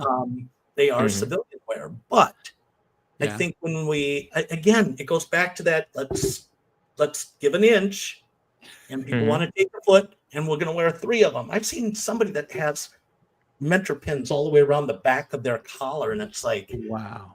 It's just gotta be I mean, it's just Well, each. It's just I have each a their own. mentor pin very similar to that. So, dude, I've shown you that, but that's up to the adult to really make that decision. And they're proud of that. That's a huge accomplishment. Every single one of those, like you said, has an engraved name on it of a scout. So to me, that's the highest recognition that any scout is a mentor pin from a youth, because it is purely their choice. Yes. And for them to say you were important enough in my progression to Eagle that I'm going to recognize you, I'll admit it. I know I sound like I can be a jerk, but I just recently stopped crying at Eagle ceremonies. It's very emotional for me. It is. It is. And it is. It's happy tears a lot of times. It is. You're just very happy for them succeeding. And the thing is that they've worked so hard to achieve. Yes. I have mentored far more than I ever got a little pin for. So, and I've got a bunch. So I'm not. I know that in their heart, they would have given me one, but and that means a lot too. So you get these things and you see all that, it's just very important, and it has to be there. Like you said, that you take this to your council dinner, your banquet, and it should be recognized. That's important. I just got one question for Brian, real quick. Yeah. When did you retire from the North Korean Army with that thing? That's all I want to know about. I just want to know if the Supreme Leader let you out with that. Are you when I started it, I definitely didn't have or envision that I would have as many as I do. And it is heavy. It is. I've had mine on a ribbon. It's like dragging me down. Yeah. I don't look at it as a burden. I look at it as an honor that glad to carry the weight. Glad to carry it around and such. And it's important. Now, if you really want to get about this uniform police thing, did you know there's 2 things that just drives them crazy? Yeah. And it's in the uniform guide. It's in the guide. Let's see. I'll tuck your shirt in. That's in the guide. Okay. That if you have your shirt on, your uniform shirt, and it's not tucked in, you're not in uniform. But Stan, under the new policy. Under the new policy. Under the new policy from a month ago, and I'll send out a link. Well, the new one is that is on a unit by unit basis. Yeah. And they're very, very specific that outside of your unit, you're not allowed to even discuss it. That's true. Well, unless there's a safety issue. Now, if someone's uniform horseback riding and something that's dangling, it could get jump in here. That the women were really struggling with the shirt being tucked in, and you know, they finally said that it doesn't matter whether it's tucked in or not. Well, it's up to the unit. The old guide said you have to tuck it in. Yeah, but I think that's also a good lesson to teach because, well, here, what do we have? Hammer Mill, I think, is a brand, and they design shirts to be worn untucked in the workplace and stuff, and they're squared off. You know. Yeah. It's got the relief thing on the sides. Yeah. But our Scout uniforms, at least the male versions, are not made to be worn untucked. True. Yeah.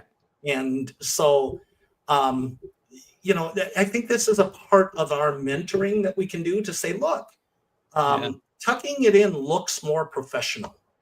Now, you don't have to by the guidelines, but, you know, it's a good mentoring to prepare for life.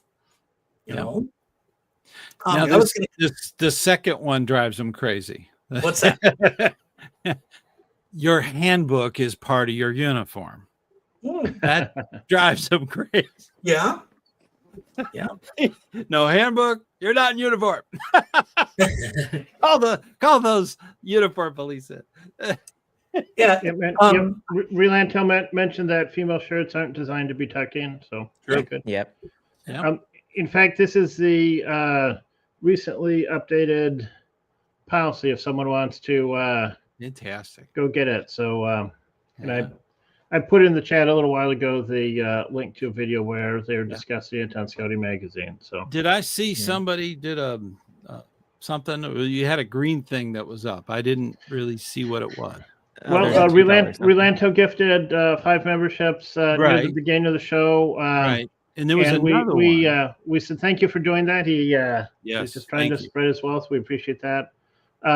Pin King 554 just wants to get his patches ready for training at not sure if that's summer camp or what that is. So that's fantastic. Any other things going on? Chat so room? I have a little story that I want to share to wrap up the mentor pin thing. One of my scout leaders, he joined us 2 years ago. He'd been with another unit, didn't quite fit well and such. And I was kind of proud. We were at this Eagle ceremony a couple weeks ago, and he said, you know, my dad was my scoutmaster. And I gave a mentor pin to my mom. But he says, I'm going to give on Father's Day a mentor pin to my dad. Do you think that's all right? I said, I don't think there's any time limit of when you can give a mentor pin. Yes. And so I'm going to throw that out as a challenge to our viewers, especially those that are, you know, well past their Eagle. Think back, is there somebody that maybe you missed? And they're less than $5. Yeah. They mean so much, you know. And I think you've mentioned previously that there's no limit to the number of mentor pins that a scout can get. That you can buy a couple extras. That's the big most of the time they get one with the kit, right? One with the kit and a mentor. And people think that they're limited to just one. No, but no, you can buy additional ones, and I encourage that. And we did talk about that, I think, in the last episode or so. You know, don't forget your cub master, don't forget your den leader, don't forget your teacher, your clergyman. And the mentor pin also is available in silver, so you can get a silver mentor pin. I have one. You do have one. I've never received one of those. They're not cheap. I think they're $35 or $40 a piece. They are expensive. Oh, actual silver. Okay. Yeah. I almost adopted that kid. I'm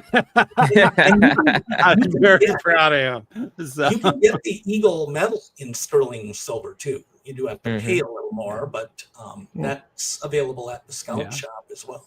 And the parent ones are mom, dad, they have grandparents, they have great grandparents. Yes, they have. Grandparent pins are great. If you don't know about those, they're red, white, and blue. They're really sharp. And what a great way to include grandma and grandpa, who usually are probably a part of the process as well. Yeah. If not just for their sheer money of buying popcorn.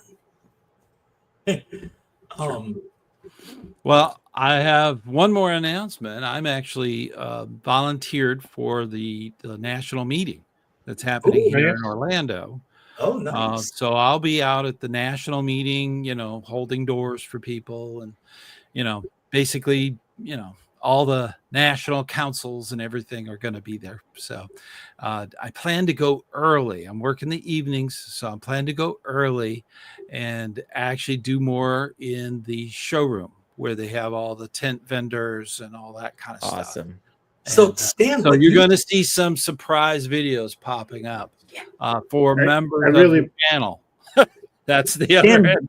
You should do like members. You should do like some of those YouTubers do and have like a little prize that if they find you, you give them do that. How about, you know what? I'll pitch in and I'll pay for one of those campfire shirts. Yeah. And you can give that away to somebody on one of the days that you say, all right, find me. I got to put it on video though. I got to promote that. Yeah. That's cool. I can do that. Yeah, that'd be fun. I'll pay for one of those. Okay. You're not obligated. It's okay. But it's it's neat to be at these big events because I might meet somebody that does jamboree things. Maybe I'll kind of say, hey, let me have your calling card. You got to be our in right there. It's like I learned about the annual meeting after all the registration was closed. I'm like, that would have been a phenomenal opportunity to go do some live stuff and just to get fun. People involved. Yeah. That's and it's coming up mid month. So I don't know the actual dates, but I'm going to be sending out probably some just dropping things in there for members only, and eventually we'll throw it to the general. But that's just one of those benefits of being a member of the channel. And, well, maybe that's something that we could look at promoting if we can't get to National Jamboree. Yeah, with our Campfire Chat, maybe the national meeting would allow us to host a daily Campfire Chat there next year. That would have been neat. But I volunteered with my district.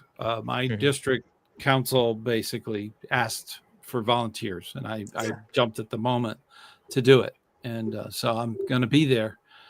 So if you're going to the national conference, you'll see me. I'll probably be out in the hallways, cleaning up trash and things, things I did last time. So somebody asked, what takes place there and who should think of going. My understanding, it's really kind of higher tenured scouters. Exactly. It's not meant for your, well, it's mostly every council usually sends 3 or 4 people, every council, and just to be represented. And the meetings, a lot of them, I can't go into them. I'm not a member of the voting group or anything. And the meetings that they have are literally, what's going on with advancement, what's going on with uniform, what's going on with this. And it just lots of little meetings that they have. Yeah. So it's usually I'm at the alumni reception, and that's it. Oh, and they do the Silver Buffalo Award for council and Antelope for the region. Oh, they do Antelope there too? Yep. Okay. That's cool. For the they don't call them region, area, I think is the name. Area. Okay. So you probably just touched on a number of things that some of our viewers don't know about. So mostly the councils are sending a scout executive, a deputy scout executive, maybe a program director. Right. And then the volunteer side of the council would be the council commissioner, the council committee chair. So the very tenured or higher up. Well, the council president, the committee chair, of the council. That's the kind of people that would be at this. Now, and it can be very boring. Others can choose to go, and councils will invite others for specific reasons and such, but it's really not hey, let's just head off to Philmont and do this special thing. It's not cheap either. Yes. Yeah. And there's travel expenses, and I think tickets are several $100s. They're pretty expensive. And you mentioned the Silver Buffalo and the Silver Antelope. There's usually big banquets for that. Yeah. So for those that don't know, the Silver Beaver is the council level recognition, the highest recognition, a tenured scouter, they recommend 5 to 7 years. They've taken that off now. So For that, but it varies. it varies. The silver antelope is for the area. All of our councils get grouped into areas. I Right. think we have 16 of them now? Yeah. I think Well, 16. Yeah. Yeah. Mm. And so I don't do a lot with that. I'm more Yeah. district and council. I think, and if you see, what is it, National NTS, National. ST or something? Is the buffalo. Yeah. And then the national level is silver buffalo. Mind you, Right. you got to either be president of the United States, Yeah. give a 7-digit donation to scouting. Yeah. You know, these are Not always. not always, There are but some recipients that, yeah, that don't they're- qualify in that group, but yeah. they, And you don't go out seeking it. It will Yeah. find you. yeah. But it's not one that's likely to find most scouters because they only Yep. get 10 or so a year of the Yeah. silver buffaloes. You know, Now, all of your campfire people here tonight are also with Wood Badge. You've Mhm. all done Wood Badge. Yeah. Right. So Mhm. you're gone there. I've not, but You What? will be. We're gonna send you. yeah, I We're watching you. Okay. Anyways, Wood Badge has Gilwell, and Gilwell's in England. Okay. Mhm. Mark Mark. Yates. yes. He lives just 30 minutes away. So, if we don't make the jamboree, let's go over there. Hey, that sounds I'm all good. about Let's it. go to Gilwell. I still think we've got a chance for the jamboree. We got Yeah. a promotional video coming out, don't we? What's that? What? Don't we have a promotional video that's coming out to? I heard about it. I think I Yeah. saw a promotional of it, but that was it. So We got to figure out the best way to put that out there. Yeehaw. we'll figure it out. Yee-haw. Yeah. Yeah. Not hee-haw, which is a Yeah. television show. So that's Mhm.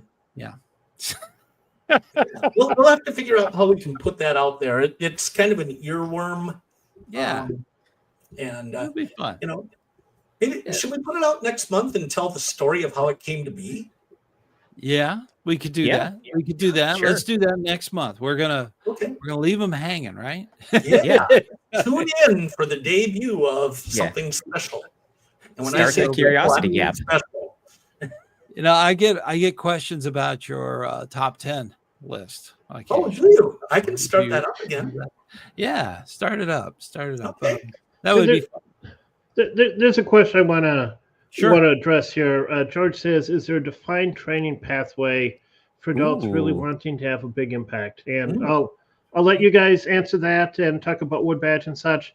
But Mhm. a point I'd like to make, especially since I ran a small nonprofit a number of years ago, there's two types of volunteers with great ideas. There's the normal volunteer has a great idea, and then there's a volunteer that has a great idea. They're willing to lead it, make it happen, and provide a funding source.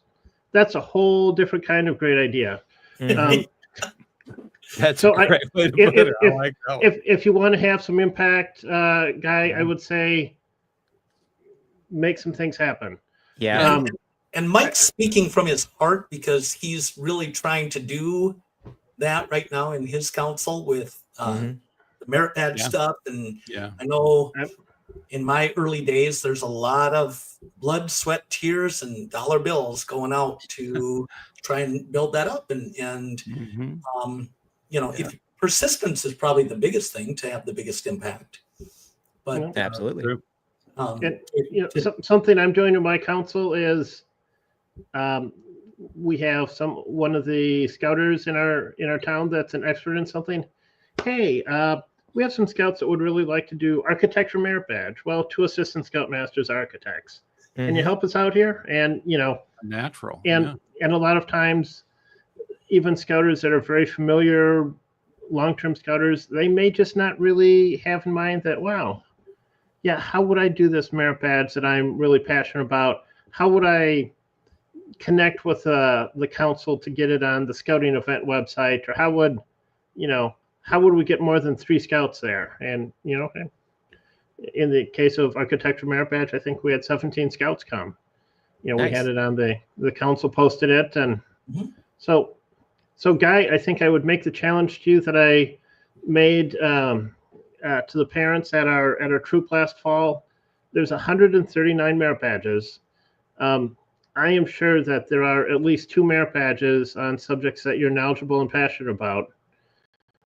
Become a merit badge counselor for those, and work with scouts in your troop and adjacent troops. Maybe even connect with your district executive, get it listed on the website, and offer some merit badge opportunities. Yep. I agree with you, Mike. I would add that what I think Guy is asking is as far as training. I don't think any of us are going to disagree that have gone to Wood Badge. That Wood Badge is a good, but it's not the end all of end all, and just stay away from the politics that come with that. IOLS is a great one if you're a troop leader. It kind of goes hand in hand with Wood Badge, giving you the experience of what the scouts are going through.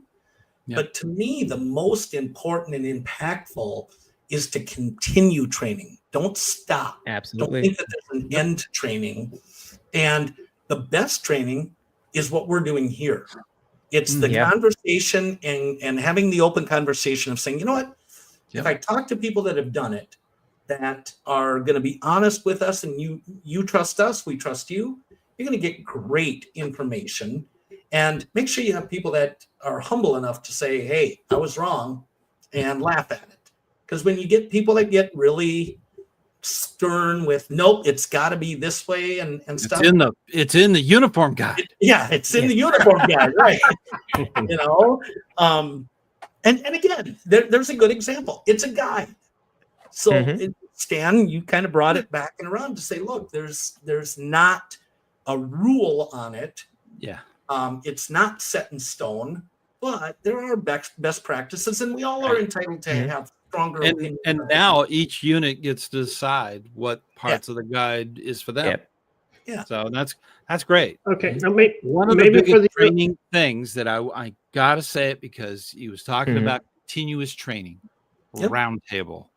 Roundtable. Okay. I did a whole video about how important roundtable was, and I had a guy sent me an email saying, we don't have roundtable. There's never been such a thing in this district. The problem is he told me what district. So I literally called the council office and said, hey, you guys in a district, when's your roundtable? And he says, oh, it's at this church on Tuesdays. So I sent back to him. I says, hey, your council lady said this, and this when you're meeting. Really? So excellent. Roundtable. And I've got one thing to throw in there to answer his question. Sorry, Mike's trying to jump in there, and I'm going to cut him off real quick. It's like on this board behind here. One of these is the adult leadership training track. It's something that I'm working on. It's a Excel document, because I had this very question because I got into this and watched Stan's video, and he was the one who made me go to Wood Badge. So I was like, okay, cool. Wood Badge is awesome. And then recently I said, hey, I want to go do Wood Badge staff. And then somebody says, well, have you been to Edge training yet? And I know what Edge is, but I didn't know that there was an additional training. And then all of a sudden somebody asked me if I'd been to the Philmont Training Center and a couple of other things. So then I started learning that there's different levels of training and different things that can happen. So I think that that's more along what Guy is asking. And I, in the future, probably in the month of June, am going to put out a video about different tracks that you can do. Not everything is set in stone, and the best thing that you can do to have a great impact is to just be involved and give it your best. And like Stan and everybody here is talking about, go to the round table, just get involved, talk to other scouters, because they're going to be the ones that are going to give you things that work in your area from experience as well. Because I've got like Julie and John here, their little photo thing from the Philmont Training Center, that, I'm reaching out to them to try to make sure that I'm, not just talking out my neck, that I'm providing people with these great opportunities and these great training events, because those ones are, $500-$600 for a week. And then you got to go out to Cimarron and all that. But so I just want to say, you should go to this because you need to. No, but it does help. And hopefully I'll take one of them so I can actually tell from experience. So hopefully, Guy, that answers your question.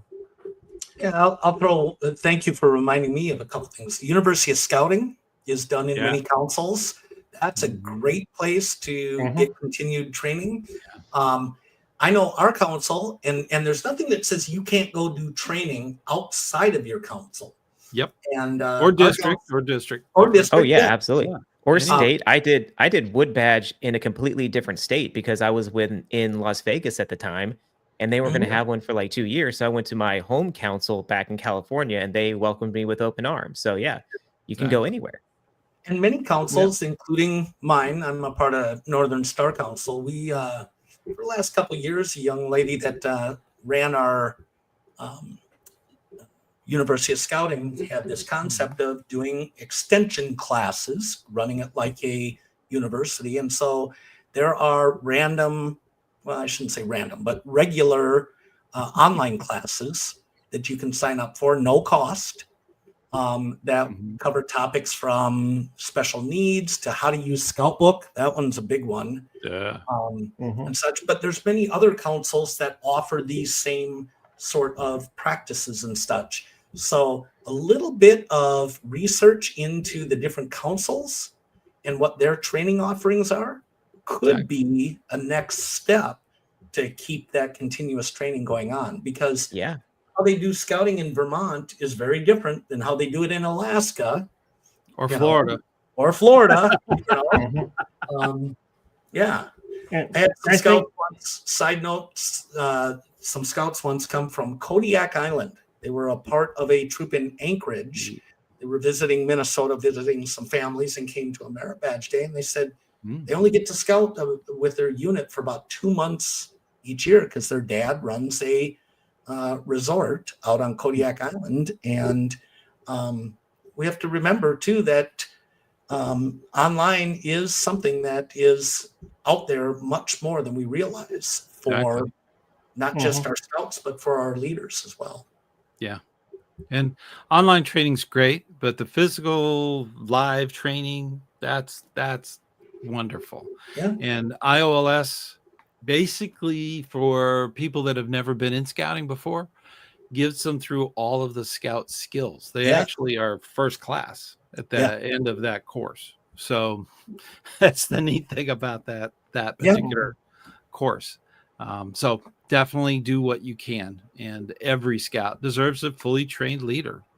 That was the mantra of BP. He wanted to make sure that scouts was continuing through the adult leadership.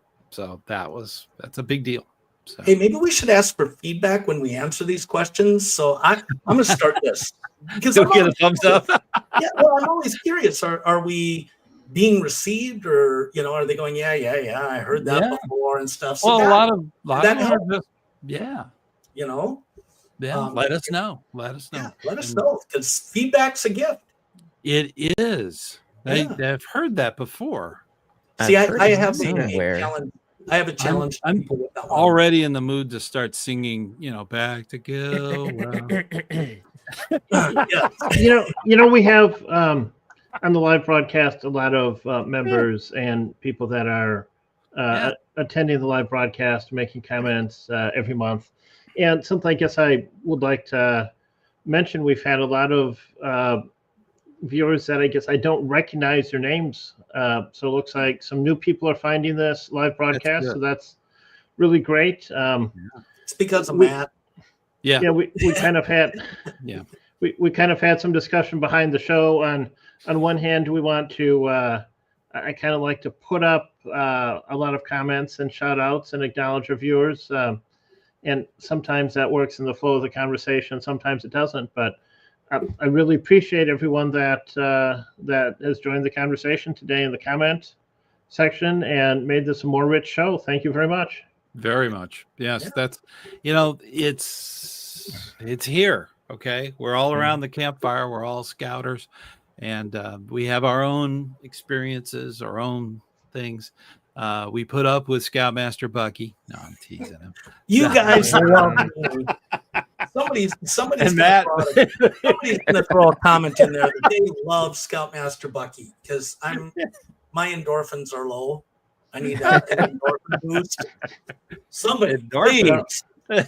Well, Stan and Bucky are super scouters with a high impact for a lot of years. I think Matt and I have a lot of ways to go to catch up with number of Eagle mentorships and all the things. But Oh, absolutely. Yeah, you'll get there. You'll get there, and it will be the trip of a lifetime. That's the wonderful thing about scouting. Is it, we're helping America's youth become the best leaders they can possibly be. Yeah. And if you're going for all that training and you're going for all that experience, you are going to be doing great things for America. Yeah. We need good leaders. Now in July, I'm officially retiring. But not from scouting. Oh, from your day job. I don't have to do the rat race anymore, which would be great. So that's coming up. So, and I'm looking forward to it. I think my scouting will increase, and we need to do this. We need to do this for our American youth. And it starts with Cub Scouts. And it goes all the way to Eagle.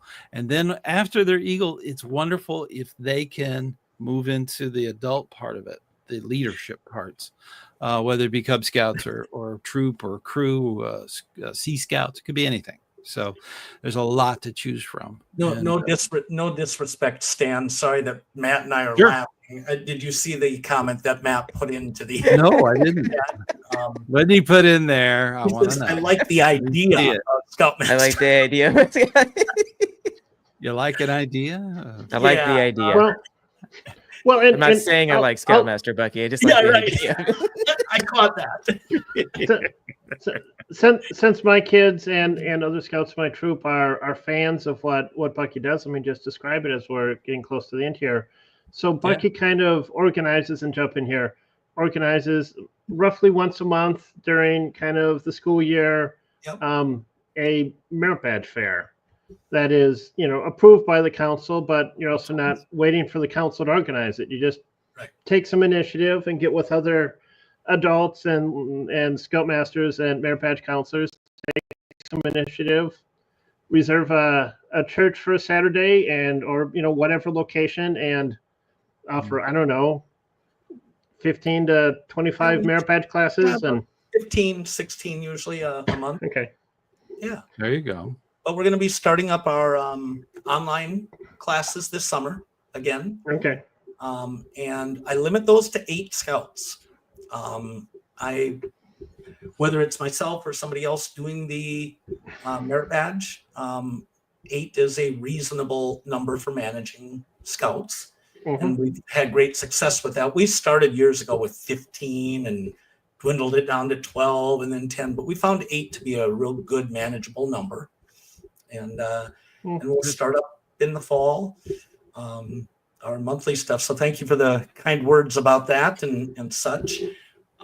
Hey, we all do our thing. I found a niche that was missing in our area, and I've had the privilege of helping a scout from each and every state, as well as some from overseas as well, with between the online and the in-person stuff. I used to have a map on my website of which ones, which states had been served and stuff. But once I got them all, I kind of took it off and just, I don't know, it didn't excite me anymore because I had all 50 states covered. But yeah, thank you for the kind words on that, Mike. And Matt is going to do great things. Just from his videos and stuff, and hearing his stories about what he's going through with Cub Scouts. And Mike, your inventiveness, and creativeness. Seriously, he keeps us on track. That's the thing. He does. Yeah. Otherwise, we just go off and we'd just be rambling all night. Well, sometimes that still happens, but yeah, it's still. It's hard to say goodbye, but we've been doing this for 2 hours, and we still have 24 people online. Well, let's do this. More than that, actually. let's don't ask, trust that number. let's ask our viewers, whether they're live here now or watching later, to put in the comments what you liked about the show. We can keep doing that. Stan, you mentioned my top 10 list. I'll bring that back. I don't know if after the show is completed and the stop button is hit, I think they can't add to the discussion. I think they can add comments. Yeah, they now, can. All right. I think once the show is complete, I believe comments won't show up for 2 or 3 days. I don't know what there's happening in the background. I can't do anything with it for like 24 hours. You know, and if you get it in the first 24 hours, there's no ads or anything. And they're doing the auto ads now. I had to turn some of that off because it was annoying. I mean, it was playing ads every 3 minutes. So I was like, whoa. So I had to turn a lot of that off. But the comments are there once the video's up. Tell us what you liked. Tell us what you'd like to hear us talk about. We do review those comments. And in our pre-production, we talk about, different things that were commented on. What do we want to follow up on? What did we learn that we need to fix? And, I think if you guys tell us more what you want out of the Campfire Chat or less, hey, less Scoutmaster Bucky. We want to do that. More. Get rid of that old guy with the beard. Get that balding guy. He's kind of opinionated and such. Let us know because we want to not only inform but entertain. And if there's, hey, I'll even be willing to do a bit. If there's some sort of bit, hey, do we want to see a video of you going out and talking to people on the street and finding out, hey, I can do like a roaming reporter and ask people, so what's your opinion of Scouting America? And we can see what people say, or if you, that'd be fun. Bucky on the streets. Yeah.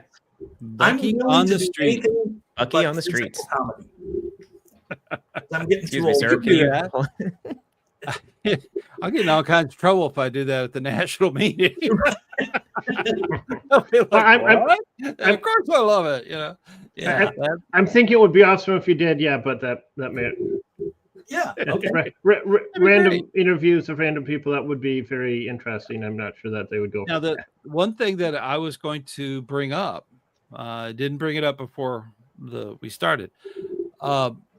Mr. Yates over in England has Big Man in the Woods, which I call BMW. Okay, BMW. He has a time conflict. He can't do the 9 o'clock Eastern time because that's like 3 a.m. over there. So he can't go live with that.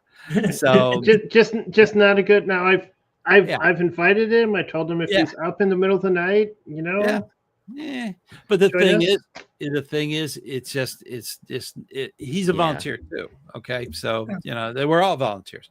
But the point is that I'm gonna send him some questions about scouting, and I'm hoping he can do the same.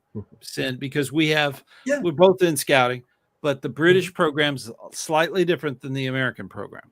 And I've been on his thing before. I did an interview with him on his channel, and maybe we could get something like that going where he could ask the question of the month, that could be from England. Yeah. And that way this becomes an international. Yeah, absolutely. This becomes international. So we have viewers from everywhere. I've looked at the statistics. I mean, we have people all over the globe that are watching these. Recently, the last 10 shows have been translated into 10 languages. Ooh. So if you're not English speaking, you speak nothing but French or German or Spanish, you can actually get this video. In the spirit of Star Wars, does it translate to Klingon? No. You just upset half the internet with that joke. Just see if we still have people. This is Star Wars Day. You make Star Wars Day. Oh no! You can never do that. In both of them, but still. Yeah. Use the Force, Harry. Hey, would you expect me to do anything but agitate? Right. That's kind of my job, isn't it? You rattled the cage. Yeah. That's I've great. rattled a cage or two before. But the thing with Mike, I think, Mark will be Yeah. perfect. I mean, that will be great because then he can ask questions. He's fascinated about Eagle Scout. Has none there. They have King Scout. King So Scout, it's yeah. a little bit Mhm. different. And he's But just I also it's want to say with Mark, Matt, and Mike, I think we've used up our quota of M names. Oh, nice. I got that one. that's where I'm getting Mike and Mark mixed up. Yeah. Bums. All right. Yeah. Matthew. I think M names are great. It reminds me of the Hanson song, Bop. Yeah, Ooh, right. There's Well, you've got BMW. We can call him BMW. Big I Man don't in know the if he Woods. likes that or not. Big Man in the Woods. Big Man in the Woods. It's a great YouTube channel. Check it out. Yeah. It's phenomenal. It's phenomenal. Along And he with posts a Roaming lot more Scout- than I do. So Yeah. What got me Along with was the Roaming they were Scouters, Matt's choosing channel. what beers would be appropriate at a camp out. oh yeah. And that is a totally different world. So, Well, I don't see any more Scoutmaster Bucky shout outs from our viewers, so I think we should end this. Yeah. All I right. agree. Well, thank you all for being a part of this. I am totally blessed to have you along for the ride. This is fun. And I hope to answer more questions and get more things going and have more fun. We do need to get our camp blankets with all those patches on them, with the funny patches and so on. Mhm. And maybe put a little fire in the middle of the four of us. That'll be fun. We'll work on that. So, but we do a lot for our scouts, and we got to keep up that good hard work. And I thank you, Matthew. Thank you so much. You do so much for scouting. Thank you, Scoutmaster Bucky.